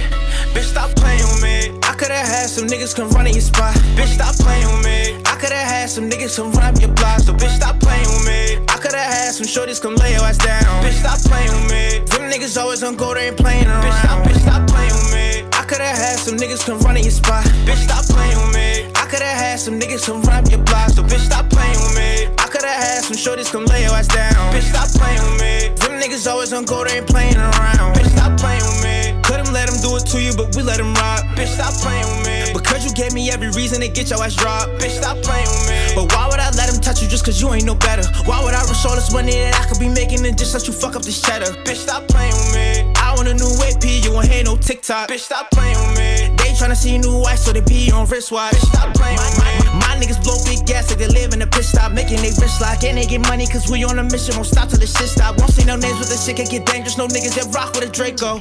No a little shorty, she down with whatever. No, she do whatever I say so. Once I get this sick, I'm just gon' fuck it up and I'm gon' treat that shit like it's Play-Doh.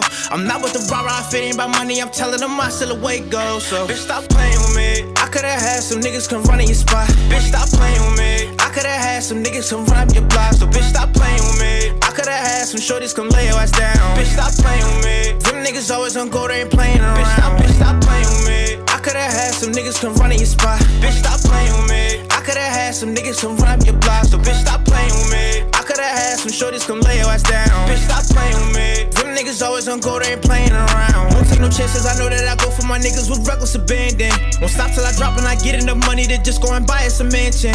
I rock with the niggas that rock with me, can't switch my side so they know where I'm standing. Them niggas play risky so I match their energy, cause why the fuck would I chance it? Wish that the thought he's like guns, if I pass on the ratchet I know that he blaming. I I know a nigga, he good with the cost for the law if you fuck with the scamming. I got a homie like Tony Montana with ARs, he doing some damage. I don't feel sorry for niggas that turn into ops in my life, they been planning. I just been eating, I can't handle slacking, you know I don't fuck with the leeches. Bitch, all them threats you be throwing, I don't take serious, you know I'm facetious. I'm just gon' cook the shit up with the recipe, learn the shit, I ain't gon' teach it. Trust been a strong word and I know I can never let all these fuck niggas breach it. So, bitch, stop playing with me. I could've had some niggas come run in your spot. Bitch, stop playing with me. I could've had some niggas come run up your block. So, bitch, stop playing with me. I could've had some shorties come lay your ass down. Bitch, stop playing with me. Them niggas always on go, they ain't playing around. Bitch, stop playing with me. I could've had some niggas come run in your spot. Bitch, stop playing with me. I could've had some niggas come run up your block. So, bitch, stop playing with me. I could've had some shorties come lay your ass down. Bitch, stop playing with me. Them niggas always on go, they ain't playing around. Bitch, stop playing with me.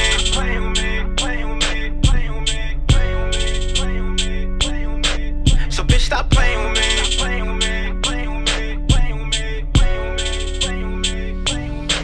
And I am Jay.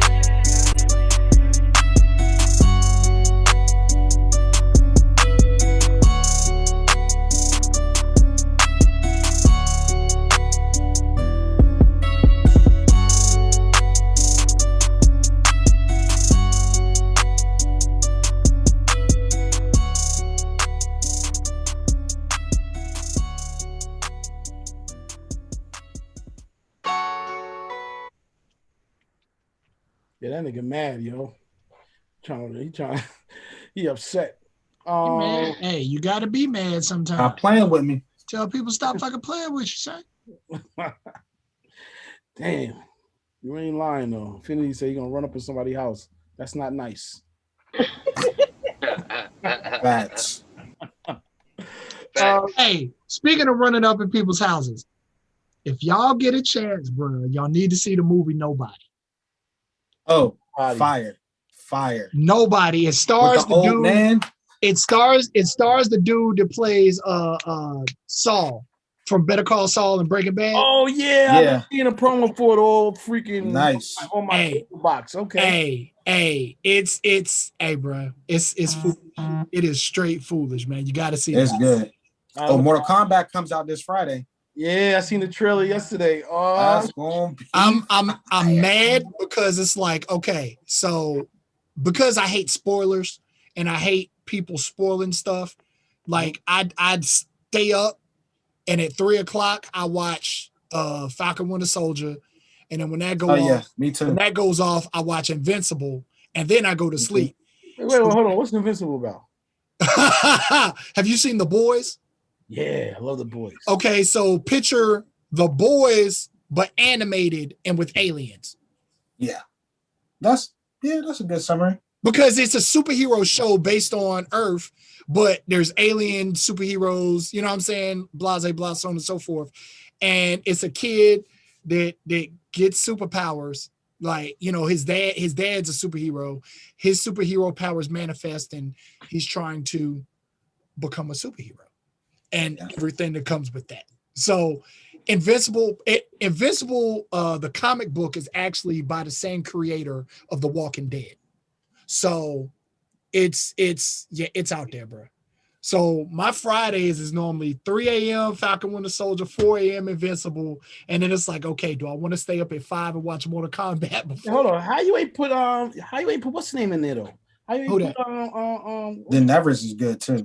Snowfall ain't in there. What? Oh, Snowfall comes on Wednesday, so on FX. So that's today actually. Let me see. I-95. What you got on your watch list? American Skin is good too.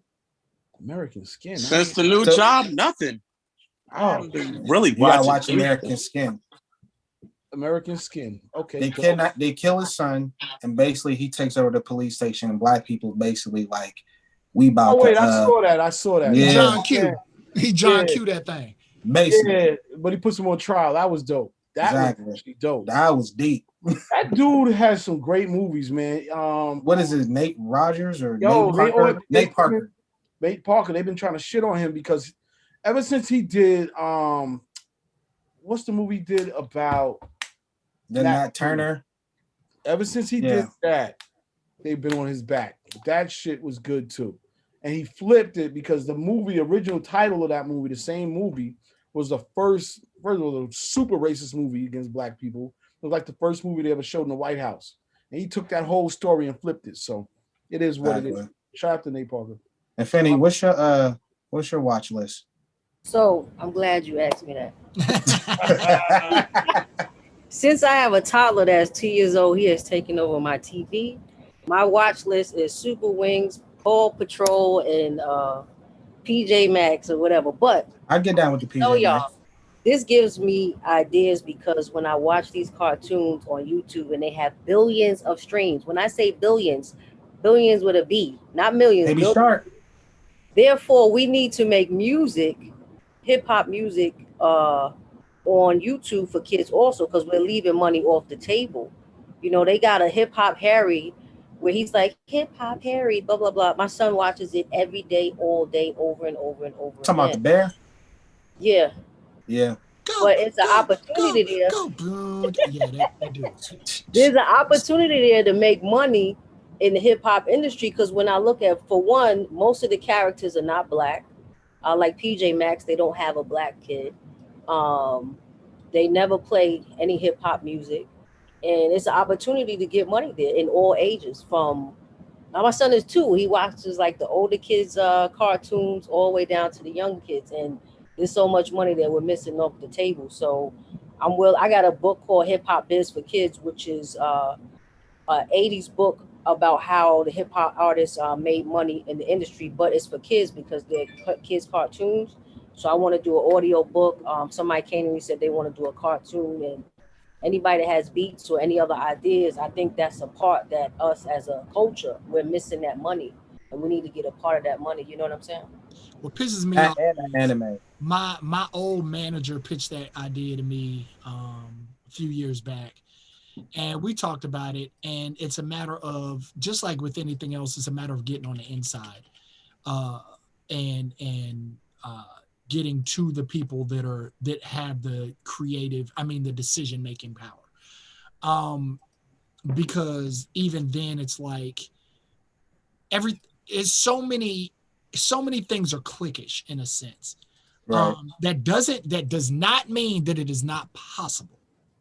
And at the same time too, you also have to think about when things are made for kids, they're not necessarily watered down.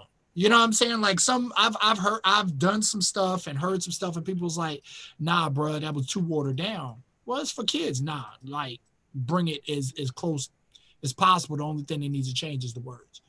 So, you know, the money is out there. You're 1,000% right. It's just a matter of finding those opportunities and getting those decision makers to.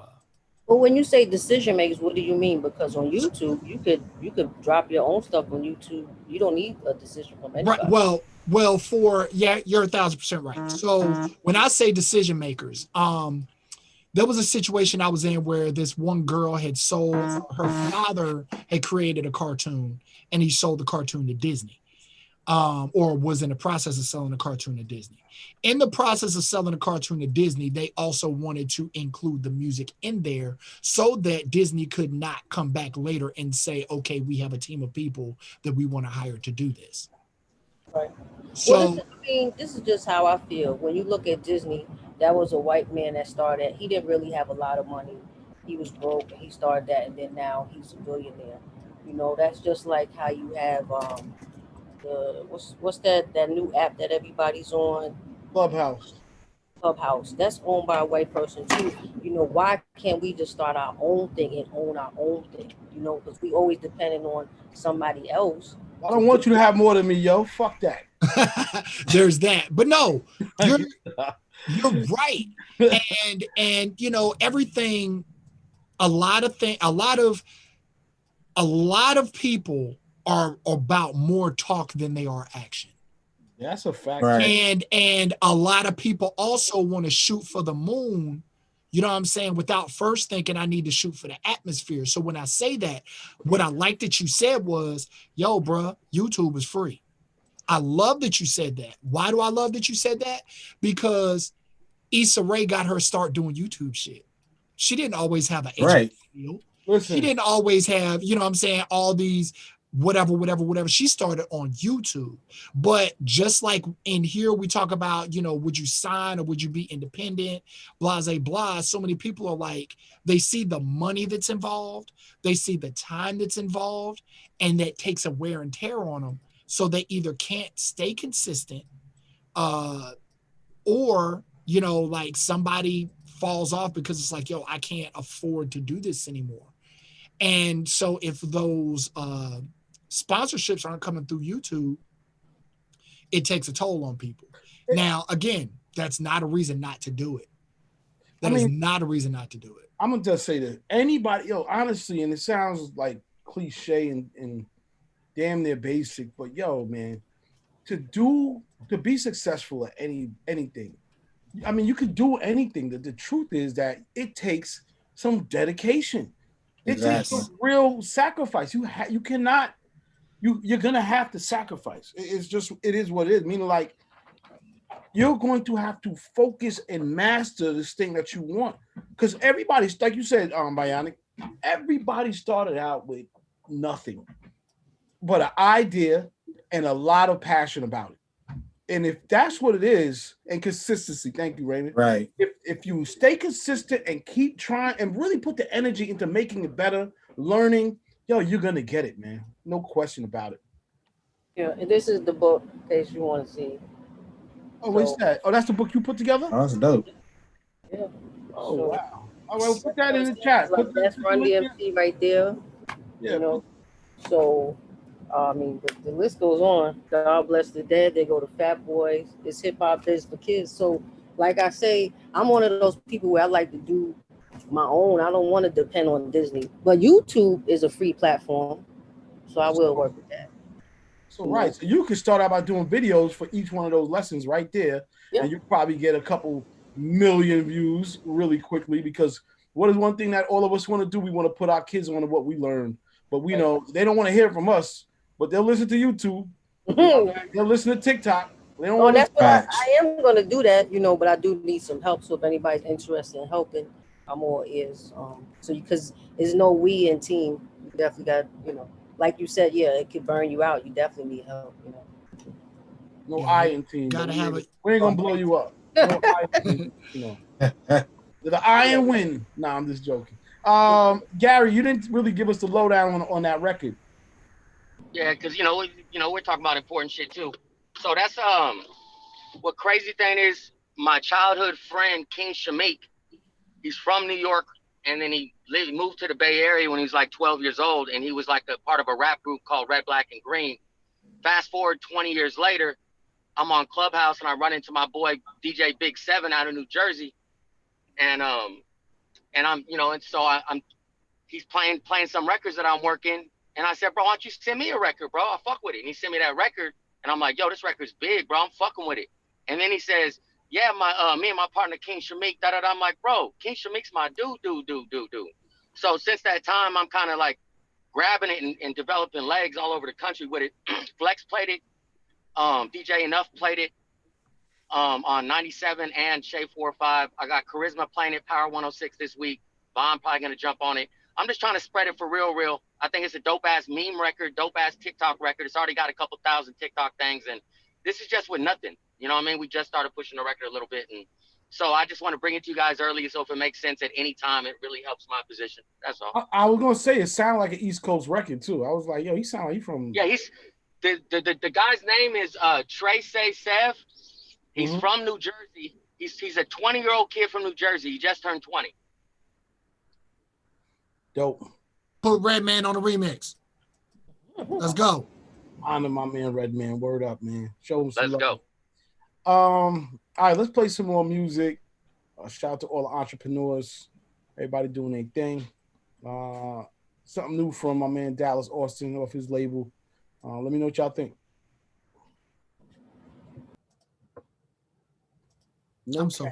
I'm so fucking mad. I didn't want to like that record, bro. I really did. I didn't want to. Like when I heard them damn tinkering ass pianos, I was like, man, damn it, here we go. And then the yups came in. I was like, damn it, you can't hate a song that has yups in the background. And then it's like, oh, repetitive ass hook. damn it, I don't want to like it. And God dog it. Damn it's like one of them That's what happens. dreams. Like I know it's white tea, bro. It's white tea all over again. Easy. Like, it's white tea. Like, franchise boys. Yeah, that's it. That's what it is. And it's like, yo, and then especially with the TikTok craze and things, like, shit. I gotta call them. If TikTok was out when we had all those dances like Batman, Soldier, but man, it would have been a wrap. Let me ask y'all a question since we talk about dances real quick. Do you think dances should be like? Do you think that you should be able to get royalties or be able to like own a dance? Yes. Come up with it, and you should be able to get royalties from people that are like doing it on TikTok and everything. Yes. Royalties off of that and video games. Hint. Shout out to what you call it, my daughter, Fortnite, because they took that Millie Rock and they've been trying to get bread off of that for the longest. You said who? Sneezy too. The Sneezy dancer, my dude, you know, he's from the Bay Area. You know what I mean? He's getting all of them royalties, and he's the one like.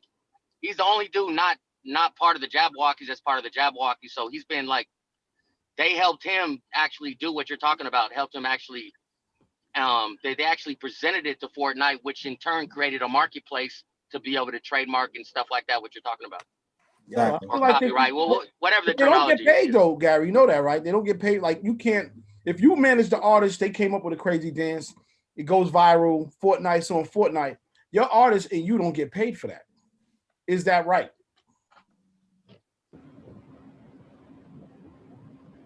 In your opinion? Say that again. I'm saying, let's say you manage. In my opinion, so if I'm managing it, if I'm managing an artist, if I go out there and just publicly, to me, it's like playing a song that's uncopyrighted, right? You're kind of leaving it up for everyone to grab and do. But if I'm somebody that does dances, I'm directly contacting TikTok and say, I'm gonna do this dance so you can split screen it. So now I'm bringing people to your app through them doing my dance. But you can't do that if you just happen to put up a video and attach a dance to it and then try to be weird about it. Like Fortnite could have just stole the dance, but we knew the people that was able to connect with them and say, hey, you know, this dance is going crazy. Why don't you put it in the game? And they want to be culture forward. So they were with it, which in turn made it even possible to move forward with what we're talking about. But yeah, just like putting it on YouTube. Someone can steal it if it ain't copyrighted. So my question is, how do you copyright a dance? I would say you capture it with a 3D camera and you turn it to a digital file like anything else. I think you did. I would take it a step further. I think what you could do, you capture it with, like you said, with a camera, you turn it to a 3D file or whatever, and you NFT it. That might be the way to do it. You know what's crazy though? So like, we're talking about, protecting dances, right? Yes. After hearing a song called No Cap, right? What about the phrase no cap? Who created the phrase no cap? Who made that? But you can do that though. That's different. No, but hear what I'm saying. Like, again, where is the line being drawn? You know what I mean? Like, are we not allowed to say no cap? Like, if a video game says no cap, like in a line of dialogue, Grand Theft Auto 6, or whatever the next Grand Theft come out, and the dude says no cap in the game, does he now have to pay the creator of no cap? You feel what I'm saying? Like, if the no cap owns the trademark on the phrase with an explanation, most likely common words put together, they will not grant a trademark with. They'll say this is common play. The word no and the word cap are very common put together. People can say that you can't copyright it. Like I can't trademark riding the bus.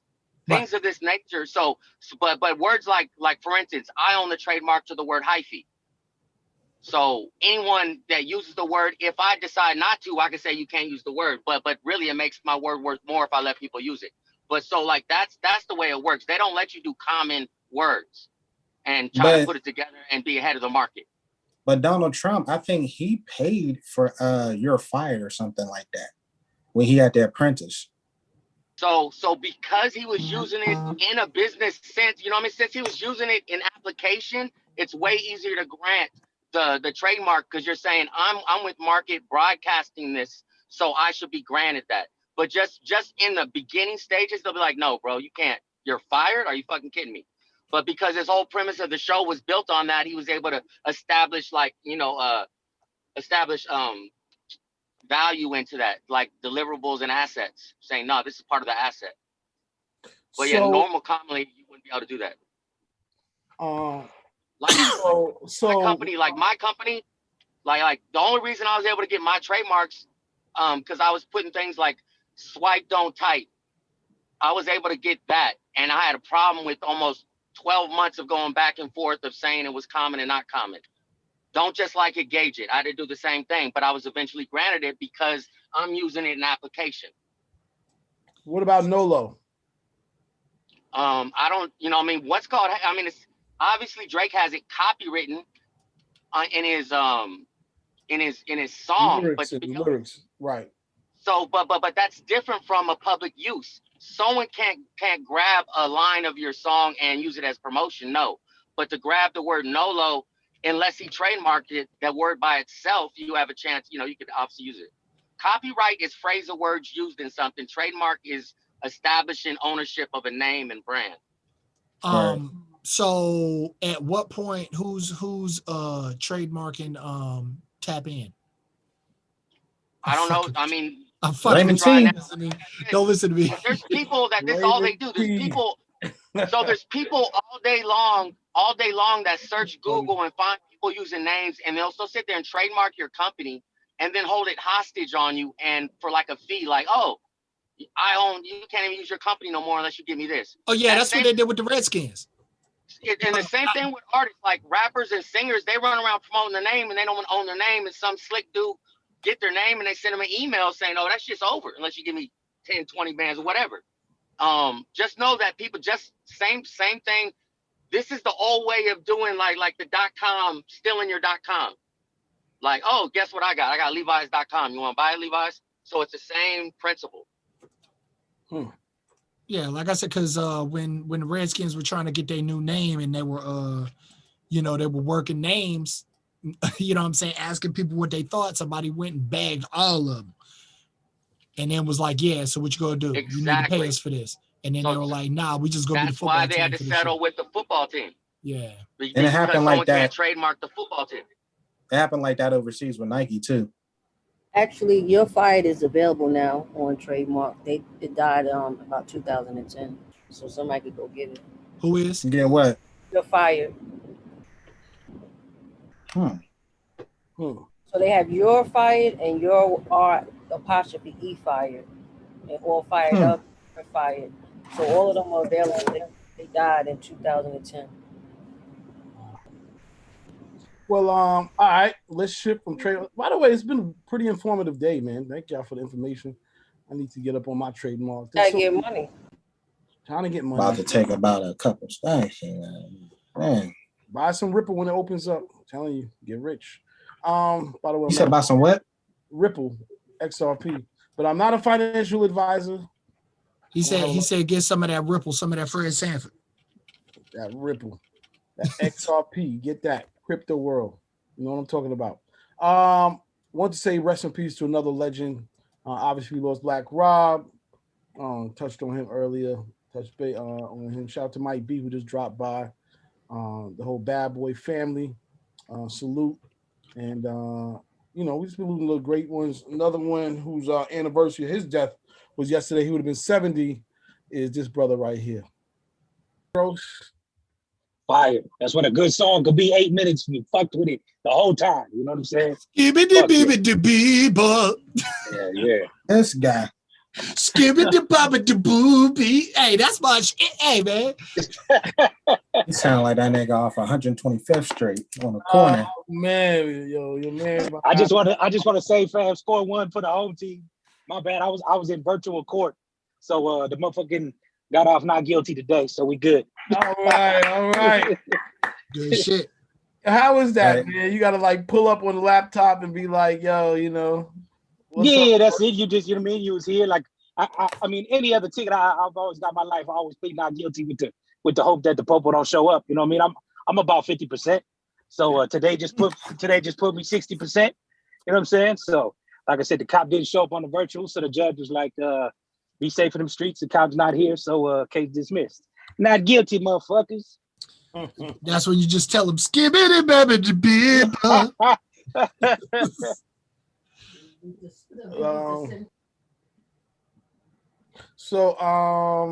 Damn. Let's see what we doing next. Yeah, shout out to Prince too. I didn't realize Prince. It was Prince today. I guess died today. What's his? Wait, Raymond, talk to me about that real quick. Prince's death anniversary. Yeah, the death anniversary. 5 years ago, 2016. Damn, we gotta play a Prince record, man. Purple Rain. Prince was like we need something up tempo, man. We need like I Would Die for You. Hey, that's my shit. I ain't never gonna argue against that. We need that dance music sex. Dance music sex. I mean, that's that fire right there. Which one? Dance music sex. Dang, I gotta hold on, man. Let's see, man. I mean, shoot, what y'all wanna hear, man? Dang, I'm like, you know what? Think about it. Let's play another record real quick. We'll have to come back and figure out what to play from Prince because he got a lot of joints. It's almost too many. All right, I'm gonna go a little ratchet. I'm gonna go a little ratchet real quick, and then we can come back to that.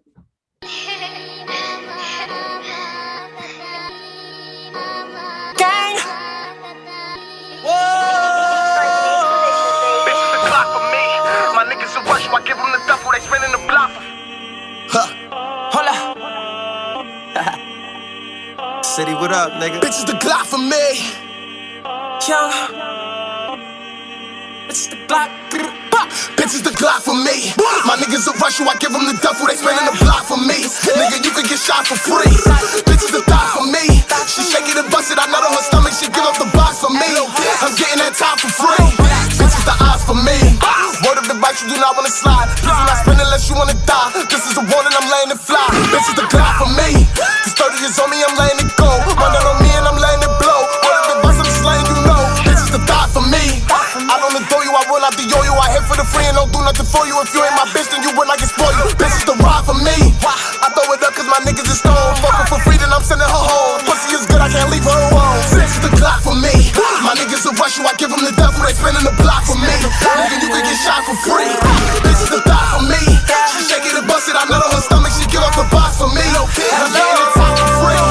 It's the trap for me. I hit her up right in front of the cops on the block, let the neighborhood watch and see. I want the cash, the money, the cars, and clothes. My life a monopoly. They handing me money like robberies. My amigos control all the quality. Hello. That's how it gotta be. I'm trying to own several properties. I'm getting rich on my glossary. That's why she sucking me properly. I came a long way from the bottom. I represent poverty. We going up. I put in my pain. I do it for gang. Shout out my colony. Bitch is the Glock for me. My niggas will rush you like block for me. Nigga, you can get shot for free. Bitch is the thought for me. She shake it and bust it. I nut on her stomach. She give up the box for me. I'm getting that top for free. Yeah, I'm getting the top for free. Bitch is the Glock. Bitch is the Glock for me. Hello. Hold up. Was this dude just singing over a drill beat? Yes, he was. Hitting notes. Skibbity bobby the people. This guy involved, man. You know what I mean? He didn't hit that shit though. Yo, play that Prince Let's Go Crazy. Nah, play Party Man. Party Man. I forgot about Party. that one. Everybody Like forgets about Party Man, bro. I was going to say Batman. That was Batman. Something off of Batman. Everybody forgets about Party Man, yo. You don't want to hear it. Shit was hard. I don't know about the Party Man. I'm like, all right. Let me see. I sent you like 3. Man, I mean, there's so many Prince joints. I said, all right, we'll play just Raspberry Beret. Like, you got a few of them. Yeah, and then I found what's the joint he did on Sesame Street? This guy. Hey man, hey, look. You digging in the Prince crates. Hey, I mean, you know, that's what we do. We dig in crates. All right, let me play this first. Oh my God. We'll go ahead playing Prince all day. There's so many joints. I ain't gonna front. You know, we gotta shout out Prince too. He was one of the first like real people that was like very boisterous about owning your masters and all that type of shit, man. I mean, like DMX and shared stories. Yeah, he said he wasn't gonna do a collab with Nas till he owned his shit. You know what I mean? So You know what I mean? So Prince, you know what I mean? One of the first to change the game with that shit, man. Even if that shit been being a fucking symbol, man. You know what I'm saying? He was about that business. Listen, fuck man. yeah. And Michael was just buying businesses. He was like, I'm gonna buy half of something. Right. Nah, but like the most incredible thing about Prince was this dude could not get his masters, so he re-recorded everything, instrument for instrument. Genius. Like he went, because he wrote everything, he still had all the old synthesizers, all the old drum kits, all that, and went back and re-recorded everything and was like, fuck y'all, I got my shit now. Like, bruh. Like, He's a musician's musician. Right. Yeah, they said we got an album coming from him. So hopefully we should get this year. I mean, his vault and Mike's are probably stupidly insane. And to be honest, I don't even know if I want to hear them, because it's like when you listen to Prince, you can tell what year it happened. Like, you know, this was this series, this was this series. Like, so it's gonna be interesting. It's gonna be interesting. Somebody said like songs that Prince did over, or people did over Prince. Do Me Baby was definitely a good one. Nothing Compares to You.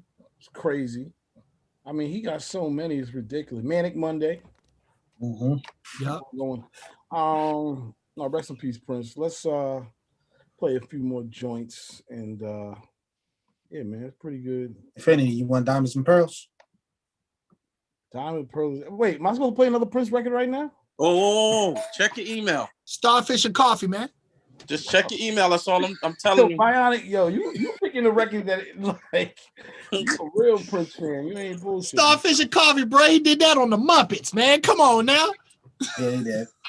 You might like what I sent you, since we want to bring up Prince. I'm getting to it right now. Give me 1 second. But why you doing that?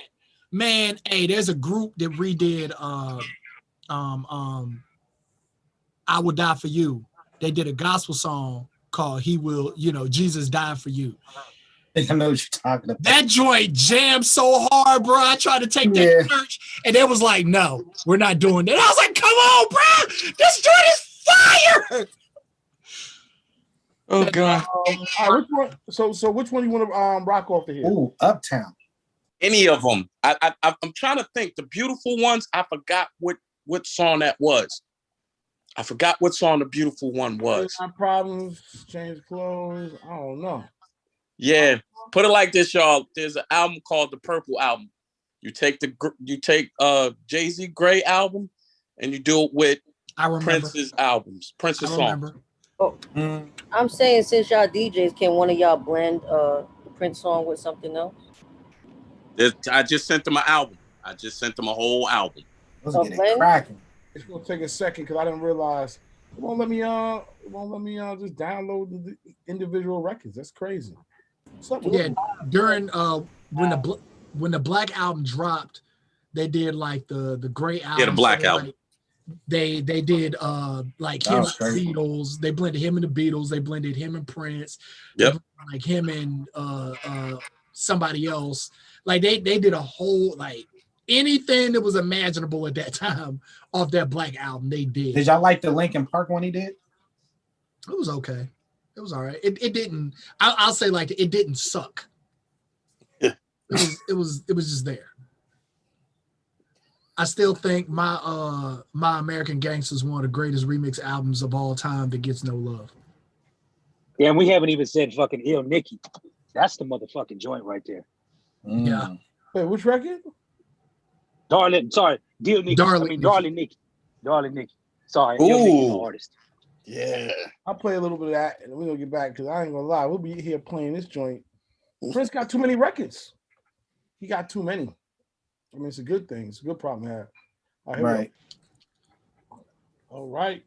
Hey, y'all realize Prince dropped or Prince's estate had dropped a Sign of the Time remaster joint like last year.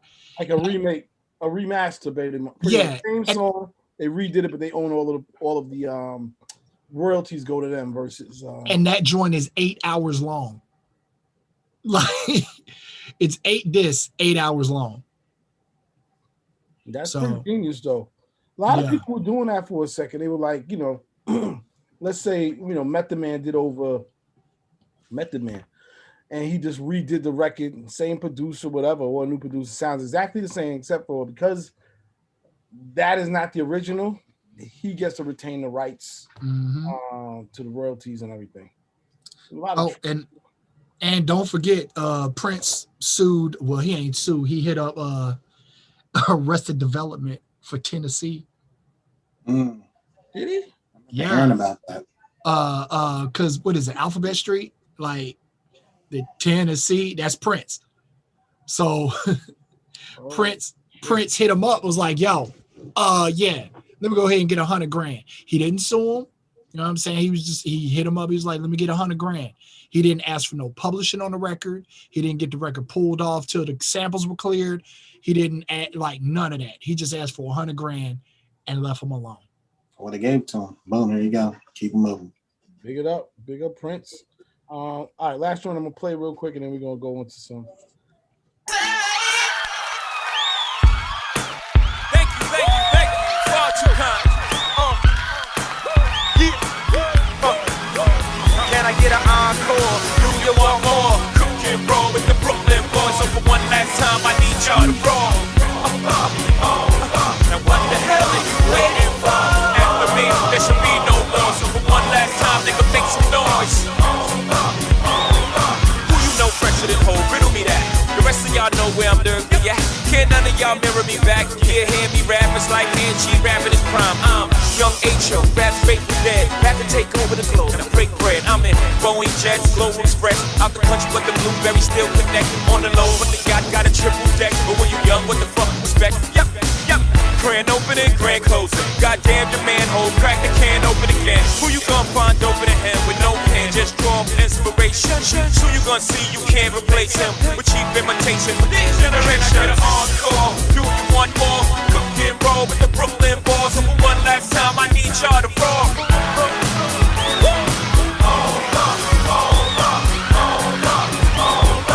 Look what you made me do. Look what I made for you. Knew if I paid my dues, how will they pay you? When you first come in the game, they try to play you. Then you drop a couple of hits. Look how they wait to you. From Marcy to Madison Square. So the only thing that matters is just a matter of years. And faith will have it. J status appears to be at an all-time high. Perfect time to say goodbye. When I come back like Jordan, we're in the 4-5. It ain't to play games with you. It's to aim at you. Probably maim you. If I owe you, I'm blowing you to smithereens. Cocksucker, take one for your team. And I need you to remember one thing. I came, I saw, I conquered. A record sale, sold out concert. So motherfucker, if you want this encore, I need you to scream till your lungs get sore. It's start time. This man is mean. He's killing all y'all jazz turkeys. Y'all want more than Jigga Man. Well, if y'all want more than Jigga Man, then I need y'all to help me bring him back to the stage. Stay home. Come on, say it. Hold up, hold up. Are y'all out there? Are y'all out there? Come on, loud. Yeah, now see, that's what I'm talking about. They love you, Jigga. They love you, Jigga. I like the way this one feels. It's so motherfucking soulful, man.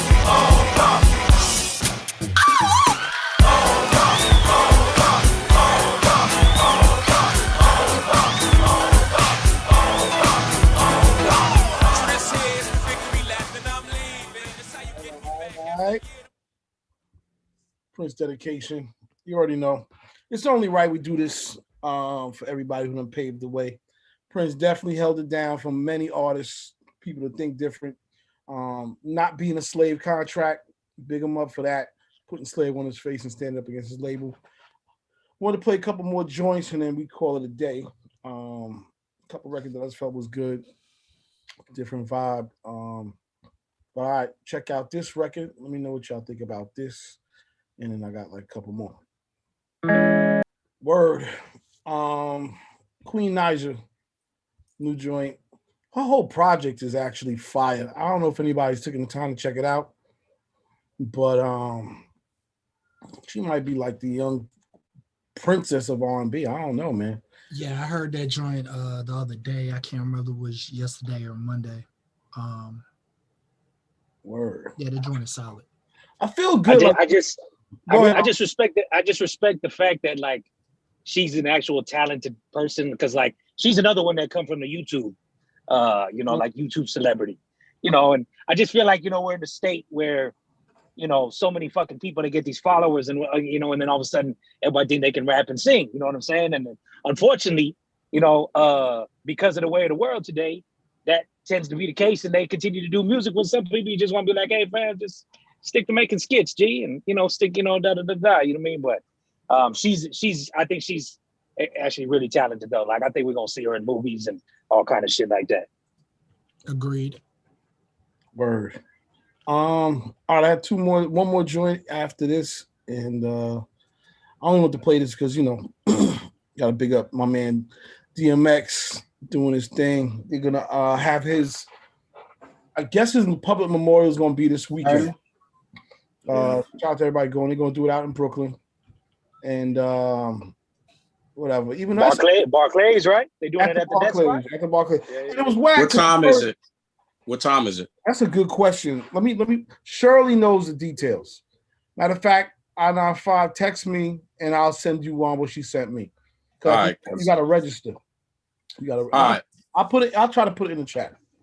But I forgot. They got the time, the details, and then they got the private thing the next day and the whole thing. But yeah, man. Rest in peace, DMX. You already know. Draco. Soldier. Sorry about that. Anyway, yeah. TikTok dance, bro. What you doing? Shit, man. You know, I'm a little letting my man Soldier Boy get a little shine, his new joint. But anyway, that record is actually from the what you call the soundtrack, the Godfather in Harlem. Godfather Harlem soundtrack. So hey, they got the next season coming out, man. The first one was good. Oh, you know it. That's on the list. That's on the list. What is it on? Netflix or what is it on? Epics. It's Epics. Like one. This is Epic's one hot joint. No facts. That's like this is the one original hot series and shit. I don't know. No, yeah, it is out now. I need to go watch that after this. Okay, I might. That's on my list too. Yeah, put that on the list. Put that on the list. If any, when you get away from the kid when they sleep at night, go in and pop that on. Well, that's real shit. That's what it is. Word up, we're winding down. I want to play this other record because she's dope as hell. I know she's from Raymond's hometown, and she's just getting slept on. I don't think she's getting slept on, but I like this record. Want to get y'all opinion on it, but let me know. Hey, vibes. Shout out to Adria Day. And she's a good actress. I feel like she's winning all around. She just haven't, I don't know, it's starting to click for her. She really hasn't lost since she came out, straight up. I mean, right. She came in the game singing with Stevie Wonder and shit. Like, how do you lose? Didn't she do something on your show, Radio Raymond T? Yep. So that was like after the drop of that Billie Holiday movie. So she won the Golden Globe for that shit. Yep. Yeah, man, that was a debut acting role for her too, man. She had never acted, so she up for the Oscars. She up for the Oscars this weekend, man. So she probably gonna win for your girl. She probably gonna win. I'm rooting for her. I'm rooting for her too. Yeah. That was the first acting role. She has not lost. First acting role, bro. Oh, no, she's killing. Like whoever her team is and her management team, bro, fire. Let me tell you something. If she gets an Oscar, the way she's going, she'll get a Grammy. Oh, bro, she's gonna be hard to get at. Like if any of y'all is gonna be in the West, if any of y'all gonna be on the West, May, we're working on doing like a private listening session with her, because she's got an album dropping, probably the end of May. So her team wants to put something together. We may do one here in San Diego and in LA. So if you guys hit the West in May, I'll keep you posted on what the dates are. So, yeah. Please let me know. Word up, man. I had one more. I can play one more. We call it rap 621. You playing the White Boy? I played it early. You didn't even catch it, huh? It was the R&B joint. Oh, that was him? Yeah. What's his name? B.I. Okay. Yeah, he got joints. We gotta do a separate listening thing for him. Kid is incredible. And he writes and produces. I mean, I love when people they write, produce, you know, their own stuff. It's like crazy. So What's his IG? Let me get that for you. I'm not following that. I'll do that. Okay, here we go. Six Flags song. You know, I kept wondering. I said, man, this feels so familiar. Yup. It felt so familiar. They slowed it down. Yup. And I knew you would know because I'm like, this feels familiar. I've heard this before. Yup. It's still dope, but it did feel super familiar. I was like, I've heard this. She ain't bad for a 6. You know what I mean? No. So. You Kevin Samuels. You trying to throw under the bus and say she was a 6. I was like, damn. It's how he broke it down. He said she's cute, but she can be pretty. I said, oh, okay. He said Beyonce at 8. You know, he kept it real. Like, you know, beauty don't mean you got to put a bunch of makeup on. You know what I mean? He said, with that real beauty. And there's the confidence that comes with that, too. So, he said, let me see your real face.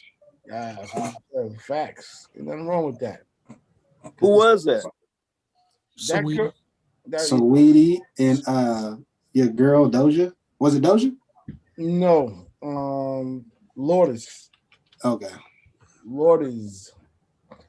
Okay. Yeah, man. She's dope. Definitely dope. Yeah. Check out that Pretty Summer playlist season 1. That has like straight music on it from her. That's all I got. I think we played a lot of joints today. You know what I mean? I don't know if anybody got anything else they wanted to talk about or play, but yeah, man, crazy. New York Knicks 7 in a row. Shout out to the Knicks. Oh my God, I almost forgot the Knicks. Yo, we are force. We're a force. We're a force. Here we go with this. You know what it is? Knicks fans, man, if you're a real Knicks fan, you think you're going to win this shit every year, yo. Nah, I don't. It is what it is. Bullshit. Like, he said, nah. Because the thing is, season, you think we got a chance. And the thing is with me, yeah, a chance. Like the last time I was super hype about us was that first year Braun went to Miami. And we had Melo and we had Amari. And I was like, y'all tripping. I said, we can fuck around and beat Miami, bro. And then that nigga Amari punched that shit, fucked his hand up. Yeah, it was Indiana. It was Indiana. It was Indianapolis. We played the Indiana Pacers. That's what that happened. We messed up. I was so pissed because I knew that was I was like, bro, we can beat Miami, my nigga. Damn right. Oh, man. Anyway, shout out to the Knicks fans for tapping in. We're gonna do something this year. Just want to say thanks for everybody tapping in. Hold up. Mm-hmm. Lakers.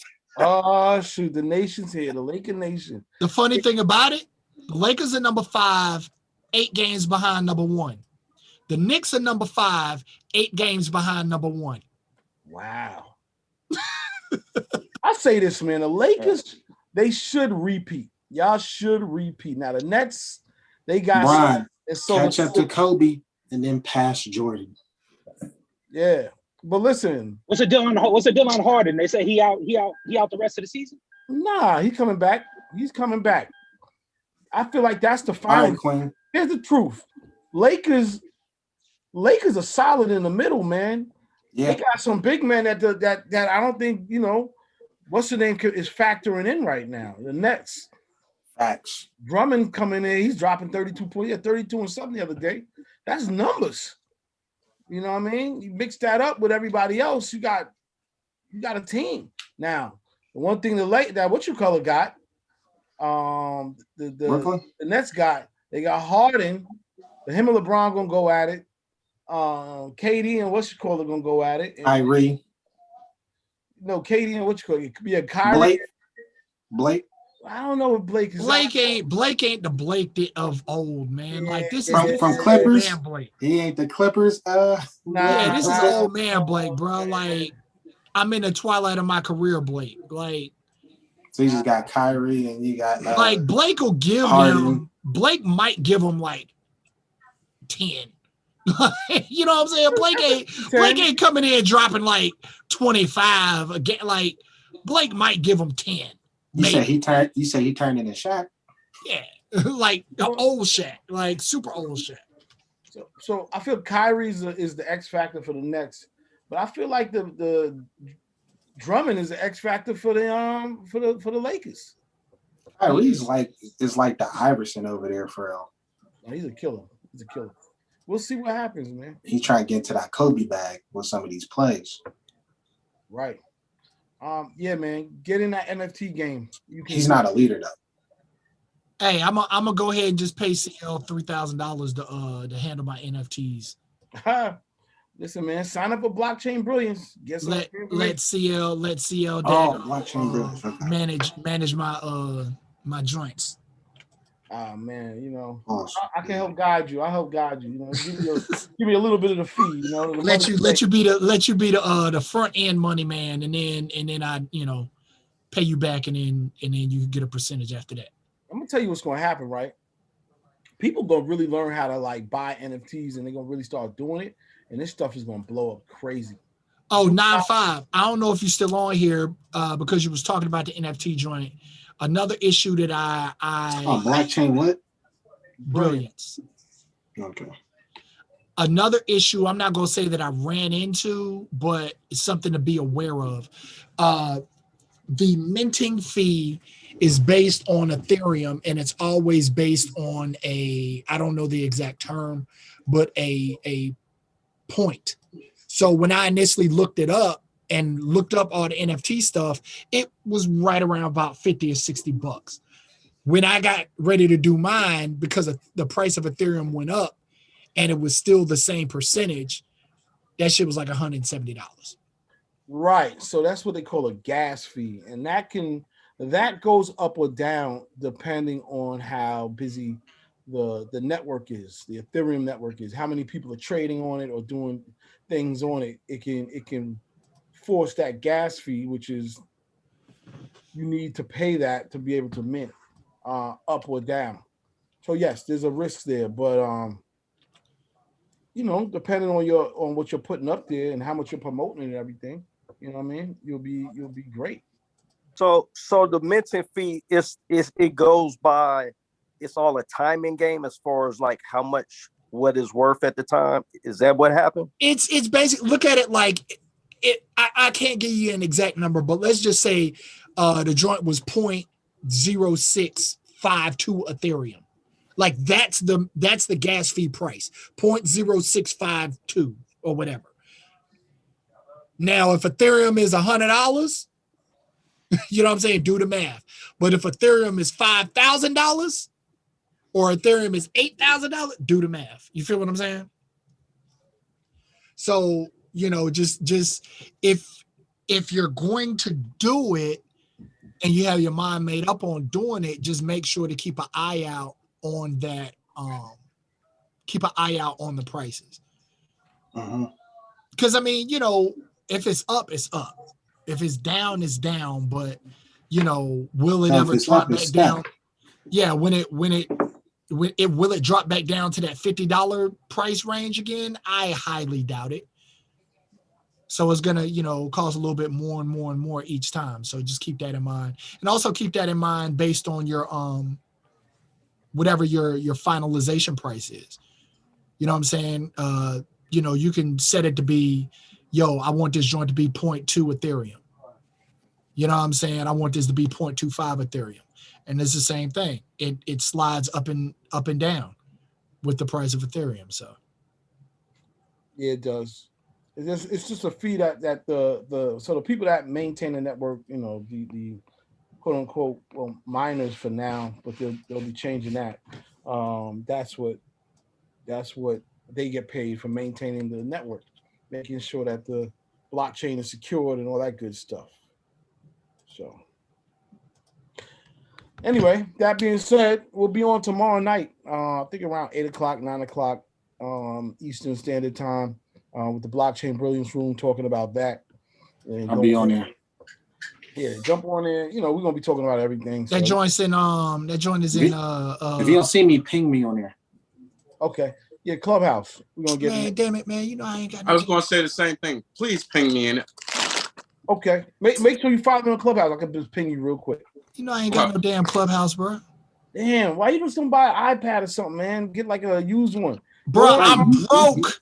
I am You just broke. said you was gonna give CL 3K. I said after notice, I said after the sale. No, notice I said after the sale, he could get his money and then take a percentage from there. So you guys said the whole thing. Yeah, bro, come on over to the iPhone world, man. So you could, you know. I hate Apple products, bro. Apple don't do it for me. Now it's the business of it right now. That's all. It's the business part. I get it. And you sound like Shug. Hey, if you want to be over here where you got a good smooth ecosystem and you ain't got the Android always having to die on you all quick, come over to Apple, nigga. Right. All right. Anyway, y'all, you already know what it is. Next week, Def Jam Takeover. I guess they'll have like. Oh, that's gonna be dope. Yeah, oh, CL, did I send you the final joint or did I just send you the GIF? You only sent me a GIF. I didn't hear that. I didn't see the final joint. All right, is Benny gonna be on there? Benny the Butcher? No, Benny. Is he gonna be in? Benny, you don't work for Def Jam no more. Oh, you don't? Nah, but I could tell him. I could ask Benny to jump on. Benny be loving his. He still be claiming Def Jam. That's because him and Russell is tight. He's a part of the original fabric of you know. I like the. Benny. Oh, okay. Shout out to all the queens. Hey, he had a good documentary with what's her name? What's her name? Haitian Jack. Oh yeah, Big U. Yeah. Shout out to Benny, Pop, Joe, Deb. Deb. What's that? Yeah. Deb was out there in Atlanta with you. Infinity, you get up with her yet? You should get up with her. Oh yeah, of course. I've gotten up with her before, but you know, people be busy. I know. Don't wait on nobody, but let's let them know that you're moving. So when it blows up, you can say, "Yo, I try to tell you." And you just drive by. Try to tell you. I try to help you. But you know, we should probably do like a documentary on how to rob a rapper. Because there's always all these rappers talking about they got robbed. So sometimes when people say that, just be like, How to rob a rapper. Oh, you sound like 50 when he said, what was it, how to rob the industry or something like that? Hey, yup, and that'll be the theme song and get 50 exactly. half funded. Be like, yo, Fifth, look, I can't afford to pay you for your record, but I'll give you some of the percentage of I this. robbed your theme song for my documentary. Facts. 50 would love that. Yeah, but you know, it was one rapper. What was his name? Oh, OJ Juice Jones. I think. Don't mark me. The Juice Man. Now he down there with you too. Right, because he said that he wasn't getting paid by her, and Gucci Man wasn't getting paid by her. Was it Gucci Man? Yeah. So I don't know. You know. Casco broke this anything. Black Rob wasn't getting paid either. I mean, we can go forever, but you know, you got. Oh, here's the thing: you get paid. Everybody gets their money in that time. Is what you do with your money. Because then nobody ever thinks it's gonna run out. So that's the whole thing. Nobody ever plans for the future because they like, yo, I'll keep on getting it. I ain't gotta worry. They said they gave him $450 for 10 albums. 10 divided is $45,000 a year. He might as well work at McDonald's. Why he take it? Why? Because to the average person that's probably 20 years old or 25 at that time, when you say $450,000, that sounds like a lot of money to you coming out the project. You know what I'm saying? It just sounds. But that was for 10 albums. You know what I'm saying? Like you see, but people wasn't thinking like that then though. Like if someone would give me $450 right now, shit, I'm gonna go ham. You know what I mean? I'm about the NFT.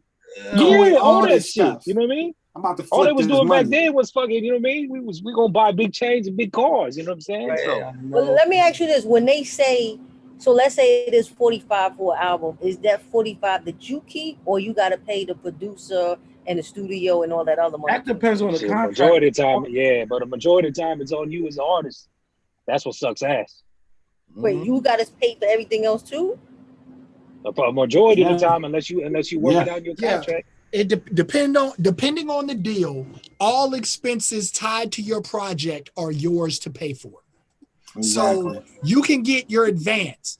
but all the studio time, all the mixing, all the production and beats, all the some people, even the promotion of your album, your video shoots, all of that comes, it like is recouped. You better build your own studio and then write it off. And that's the bottom line. Produce content. That's what I'm saying. If you get $450,000, you better focus on ownership. Your own studio, big enough to have your own get one of these nerdy kids to shoot your video. Oh, but you're not getting $450,000. You're getting $45 per album. It's a loan. Right. So as you do your albums, you get the money, which means it's never got no, it's when you do the shows. The shows is where the most money comes in. Let me explain how that could work. If I sign a deal up front, $450,000, right? And they put this 10 albums in this contract, I'm going to get half of that money up front. Now, half of that money, which was $225,000, I have to break off the lawyer off of that. I have to break off anybody else who's a part of that, like, who may say your manager, somebody say, well, you owe me 10%, whatever. So right there, that's down. And then I got to pay the taxes on that money. Right then and there. Whatever I have left over, I have to try to live off of or flip to live off of for another 10 albums, right? And in most of those clauses, they're going to say, well, it's not 10 albums, it's 10 albums that we approve of. So what happens, a lot of people will be like, well, I got all these old joints, let me just throw this garbage out and that could count as one. But, labels say, nah, we're not accepting that album. We don't want to put marketing and promotion behind it. We're not going to release anything. So there you are. Now you're sort of in this thing, right? But now you have to be smart enough to take that advance, right? And work with that. Now, the way it works, you'll get the other half of that money each time the album gets released. Okay. Now, the other part of it is that second half of the money that you might get, it depends on what the expenses towards the album were for that particular project. So that other $22,500 that would be left over, depending on what they borrowed against for the album. So let's say you had to pay out producers. Let's say you had to pay out for the video. Let's say, there was a certain amount of marketing spent. They hired a publicist. Go on, hair, makeup, clothes. Yeah, they did a YouTube ad buy, Google ad buy, all these things, to get itemized. Mastering. So you don't get that second half. You won't get that until you recoup those expenses, and then they'll start to pay you back. So again, if you're an artist and you sign these deals, you got to have enough sense to say, all right, I have to flip this money. Okay, but Black Rob's album went platinum. He had a horrible deal. It don't mean nothing. Them deals back then, do you know what type of percentages they were getting? That's how Digiwaxx got started. Go on, Steven. Okay, jump in. I used to be an artist, and pretty much you make 12 cents on the dollar. That's after you have fully recouped. See, the whole recouping, the problem is people don't understand what it means to really recoup in the music industry. If I have 10 pencils and I buy those 10 pencils for, let's say, $1, that means that each pencil is worth 10 cents. Right. Right? If you and I, CL, go out and we flip those pencils, anything that we get above that 10 cents, we would split 50-50. Right. In the music industry, it works the same way, with the exception that they only work towards your 12%. So that means that I bought the pencils. So CL, I'm gonna take your out of everything we made, I have to only give you back 12% of that towards what I spent. So instead of going 50-50, it's really going like 88-12. Right. That's why most artists never recoup. The problem is also, and I've been watching the blogs and stuff, that it kind of disturbs me, is when do we hold people outside of Diddy accountable for the welfare of everybody? Right.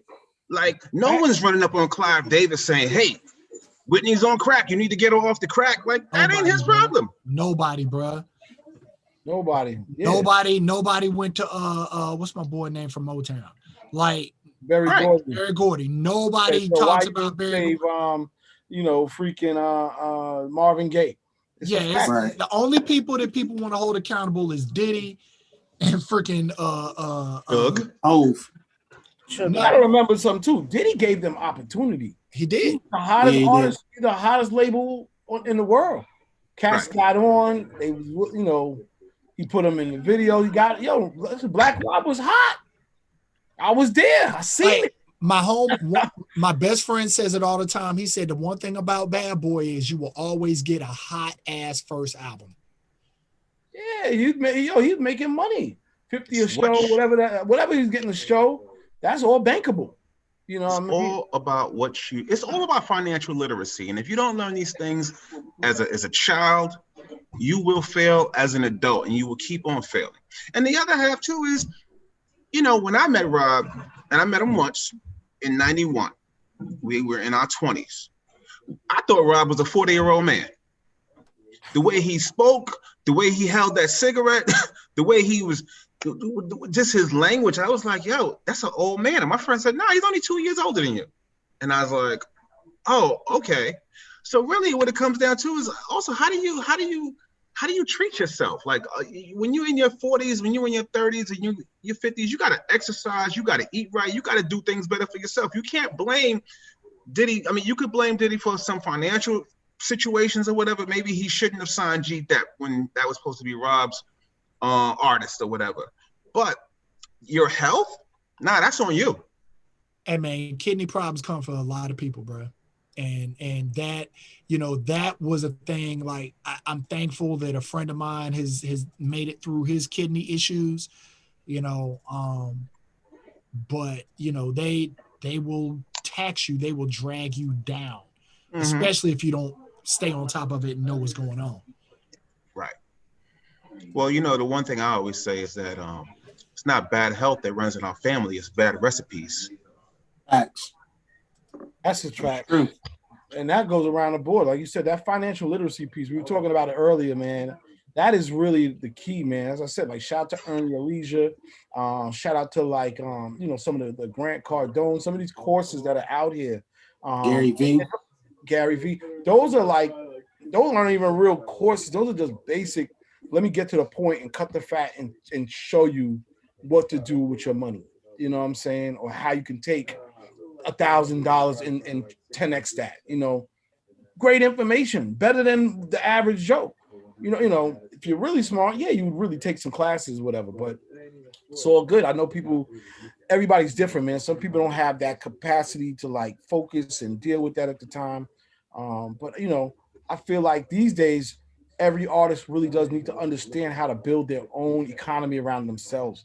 If I had $225,000, first thing I'm doing, I'm putting maybe 30% of that money is going to get put away into some type of investment. Now that could be crypto, stocks, right? That could be into a property, whatever. Another part of it, land, I'm gonna try to put down on a little bit of a property, and maybe that's where I work out of and I live. And maybe if I could do a 2-family piece or a point where I can have somebody else paying me rent, I'm doing that too. At least I can have a place to work, earn money, and then somebody else is paying me to sort of be there. I don't really have to think about, stressing about my rent or whatever. That's probably one of the first things I do. The other thing I would do is I would build that space out, talk about me into like small studio to record and make records, because I know that's going to pay me back.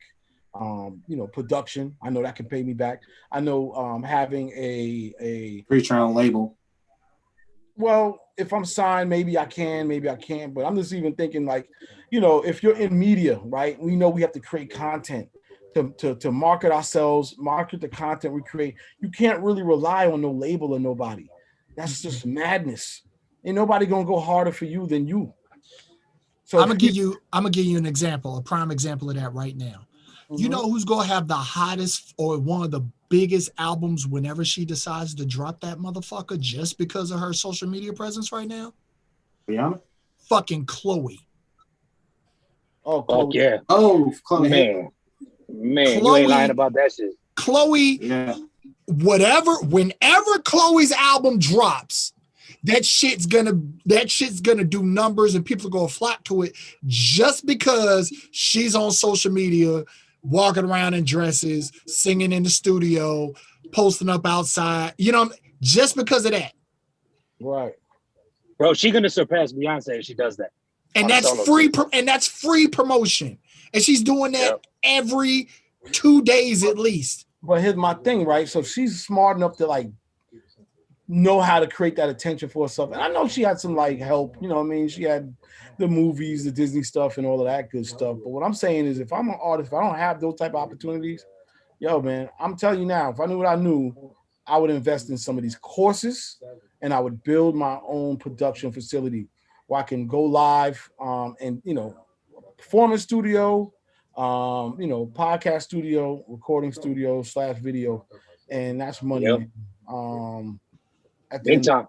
And at least I know I can flip it. All of that content, man. Cameras I would invest in. I would invest in courses to learn how to edit, all of that stuff. At least until I got somebody on my team that could do it better than me. Build you an infinity wall. Build you a big ass space with an infinity wall, bro. No, like, Good night. nah, Good night. like, because you know what an infinity wall is, right? No pool, but I guess it's something similar. Nah, infinity wall is basically at the bottom, it's curved. So it's not like a 90-degree angle at the corner. Oh, yeah, I know what you're talking about. So it's curved, so there's no shadows, no edges. And bruh, like straight video shoots, throw some lights up, color it, boom, boom, boom. Everybody needs space to shoot something. Right. You know what I'm saying? Right. I talked to a lot of people like in the pandemic, they turned their garages into full-on fucking production studios, bro, with green screen and everything. You know what I mean? So that's how they were still pulling off producing videos and all kind of shit. You know what I'm saying? It was just like, we can't go outside. We'll make the production shit right here. Yeah, this was the perfect time to save money and invest. This time off we've had, this was like the perfect time to save money and invest. And like you said earlier, as far as like before, now we do got the information in front of us, so it's really no excuse. Like we got social media, and now we talking about it here, so it's like opportunity for everybody to make those moves, man. The information is there. We just got to move on it and save that money, and just don't be blowing it on silly stuff. That's where it's at, man. Stop blowing it. I mean, I've blown money. I have done some stupid stuff with money, even recently. But I'm like, yo, if I could take 1 of the 3 times or 4 times I blow money and make a smart move, at least I know I'm up for the one time. Right. So it's like just trying to slowly get your mind into doing stuff, into trying to do the right thing. It ain't gonna happen overnight. I ain't gonna lie, But if you could just, I mean, I think you're on the right shit, C, because I think content spaces are more valuable right now than recording studios, because everybody can buy shit and record at their kitchen and sound like you're in a fucking $1 million studio. Facts. You know what I'm saying? But having them spaces, man, like where, because people, this podcast is still growing, fucking just anything. You know what I mean? Being able to have a space, like I'll even say these live stream performances ain't going nowhere. You know what I mean? I just connected with this lady in LA. They build one throughout the pandemic, so that's starting to really pick up. They just did another one in fucking Miami. So like they're looking to really take their brand just around having creative spaces. You know what I'm saying? So I don't know. There's enough of us on this call, man. If we could find this shit out, let's all invest in this motherfucker together and get some paper. Listen, you think we can't do a freaking? I don't give a shit what we call it. It could be Digi Studios or not, but you don't think we could find a space and build out 5 to 10 studios that people can rent to go and do podcasts, live, all of that type of stuff. You know, that is really what's needed. Some people don't have. First of all, some people just don't have the space to do it. Like in their house, they just don't have the space, or their apartment. In time, in traffic you would get, especially I know, like more of the metropolis cities. LA. Look at that. 9-5. LA, New York, Chicago, Atlanta, DC, Atlanta for sure. The Carolinas, man. Is down in Carolinas, every single place. Connecticut, Hartford, and all of them play Boston. You know, it's something that could easily happen. You know, so and I'll be honest with you. In this case, I even think you could just. It's great. Yeah, I'm trying to do that. Peep game. So there's a quote unquote radio station in Charlotte, right? Mm-hmm. I call them a pyramid scheme personally, but there's a radio station down in Charlotte, and what they do is they basically say, hey, look, you have to pay for you enter this contract and you pay to be on this radio station, and in order to, you know, get your payment down, you invite other people in to listen to this spiel of what we can do for them because advertising on radio costs so much and blah, blah, blah, this, that, and the third. And they basically try to pull people in. But they also give people the quote unquote opportunity to create your own content and self-promote by having your own podcast or, your own radio show. And so basically you're paying for your own radio show. You can talk about whatever you want to on there. You can play whatever you want to on there. You can do whatever you want, but you paying for that slot. And they're like, yeah, you know, we can get sponsors and get sponsors to pay you and blah, blah, blah. And that joint is legit. I got one out here called WVIP radio. That's okay. Same sort of concept. It's called community radio. Yeah, you go in and pay for 2 hours, do your show, and bring in anybody you want to. And they legit have two podcast rooms, one video broadcast room, and 2 offices, and like 2 engineers that handle all the engineering aspect of people. And when people come in to do their podcast and to do their shows, they got to pay for that too. So it's you paying for the month to be there, and then you paying by the hour to actually record your stuff. So they try to say, hey, when you come in, you know, your show's 30 minutes, come in and try to knock out 4 shows. So you pay for 2 hours. On airwave mixing, dope. The other business, I mean, there's a lot of businesses, but there's a few, like, besides building out this production space, whether you do it like how we're talking now or your own so you can monetize your media, the other thing to build is a merch business. And again, these are things where we're talking about buying cheap, selling high.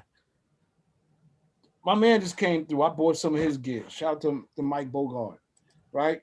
End of the day, these are things that if you have a little bit of space, you can either buy your own machines and do it, or you can pay out and do it.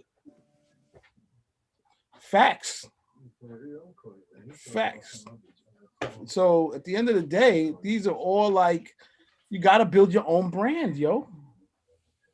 Make it so that you don't have to, because that money from the label, that shit ain't gonna last, dog. Come on, man. $125,000. You know, the regular way is, yo, let me cop a whip.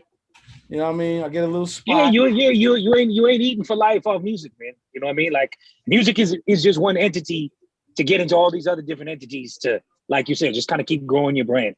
Look at Rihanna, fams. She could give a fuck if she does another album in her life. She's a billionaire, bro. She used music. Her company's worth over $1 billion. That's what I'm saying. She's on Source for $650 million. She's the highest paid female musician. But all based on what though? Rihanna, the brand. That's right. She just extended that out with fucking Fenty this, Fenty that, the Savage thing. It's just, you know what I mean? It's just, she built it off Rihanna, the brand, and everything. You know what I mean?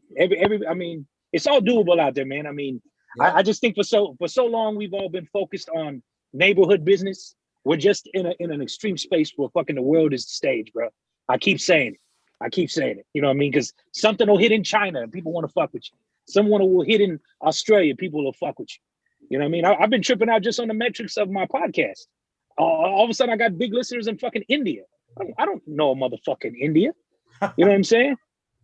You know, but that's just the stage of where we at. You know what I mean? But with that could be fucked. You know, whatever piece of merch like you're talking about, that, you know, for all you know, people want to buy it in Missouri or whatever the fuck the case may be. We just get so caught up, I think, in our little circles, our little hoods, our little boroughs, that if we pop in there, we pop in. When it's like, man, the people who are really successful in this internet world and all that shit, they could give a fuck about their backyard.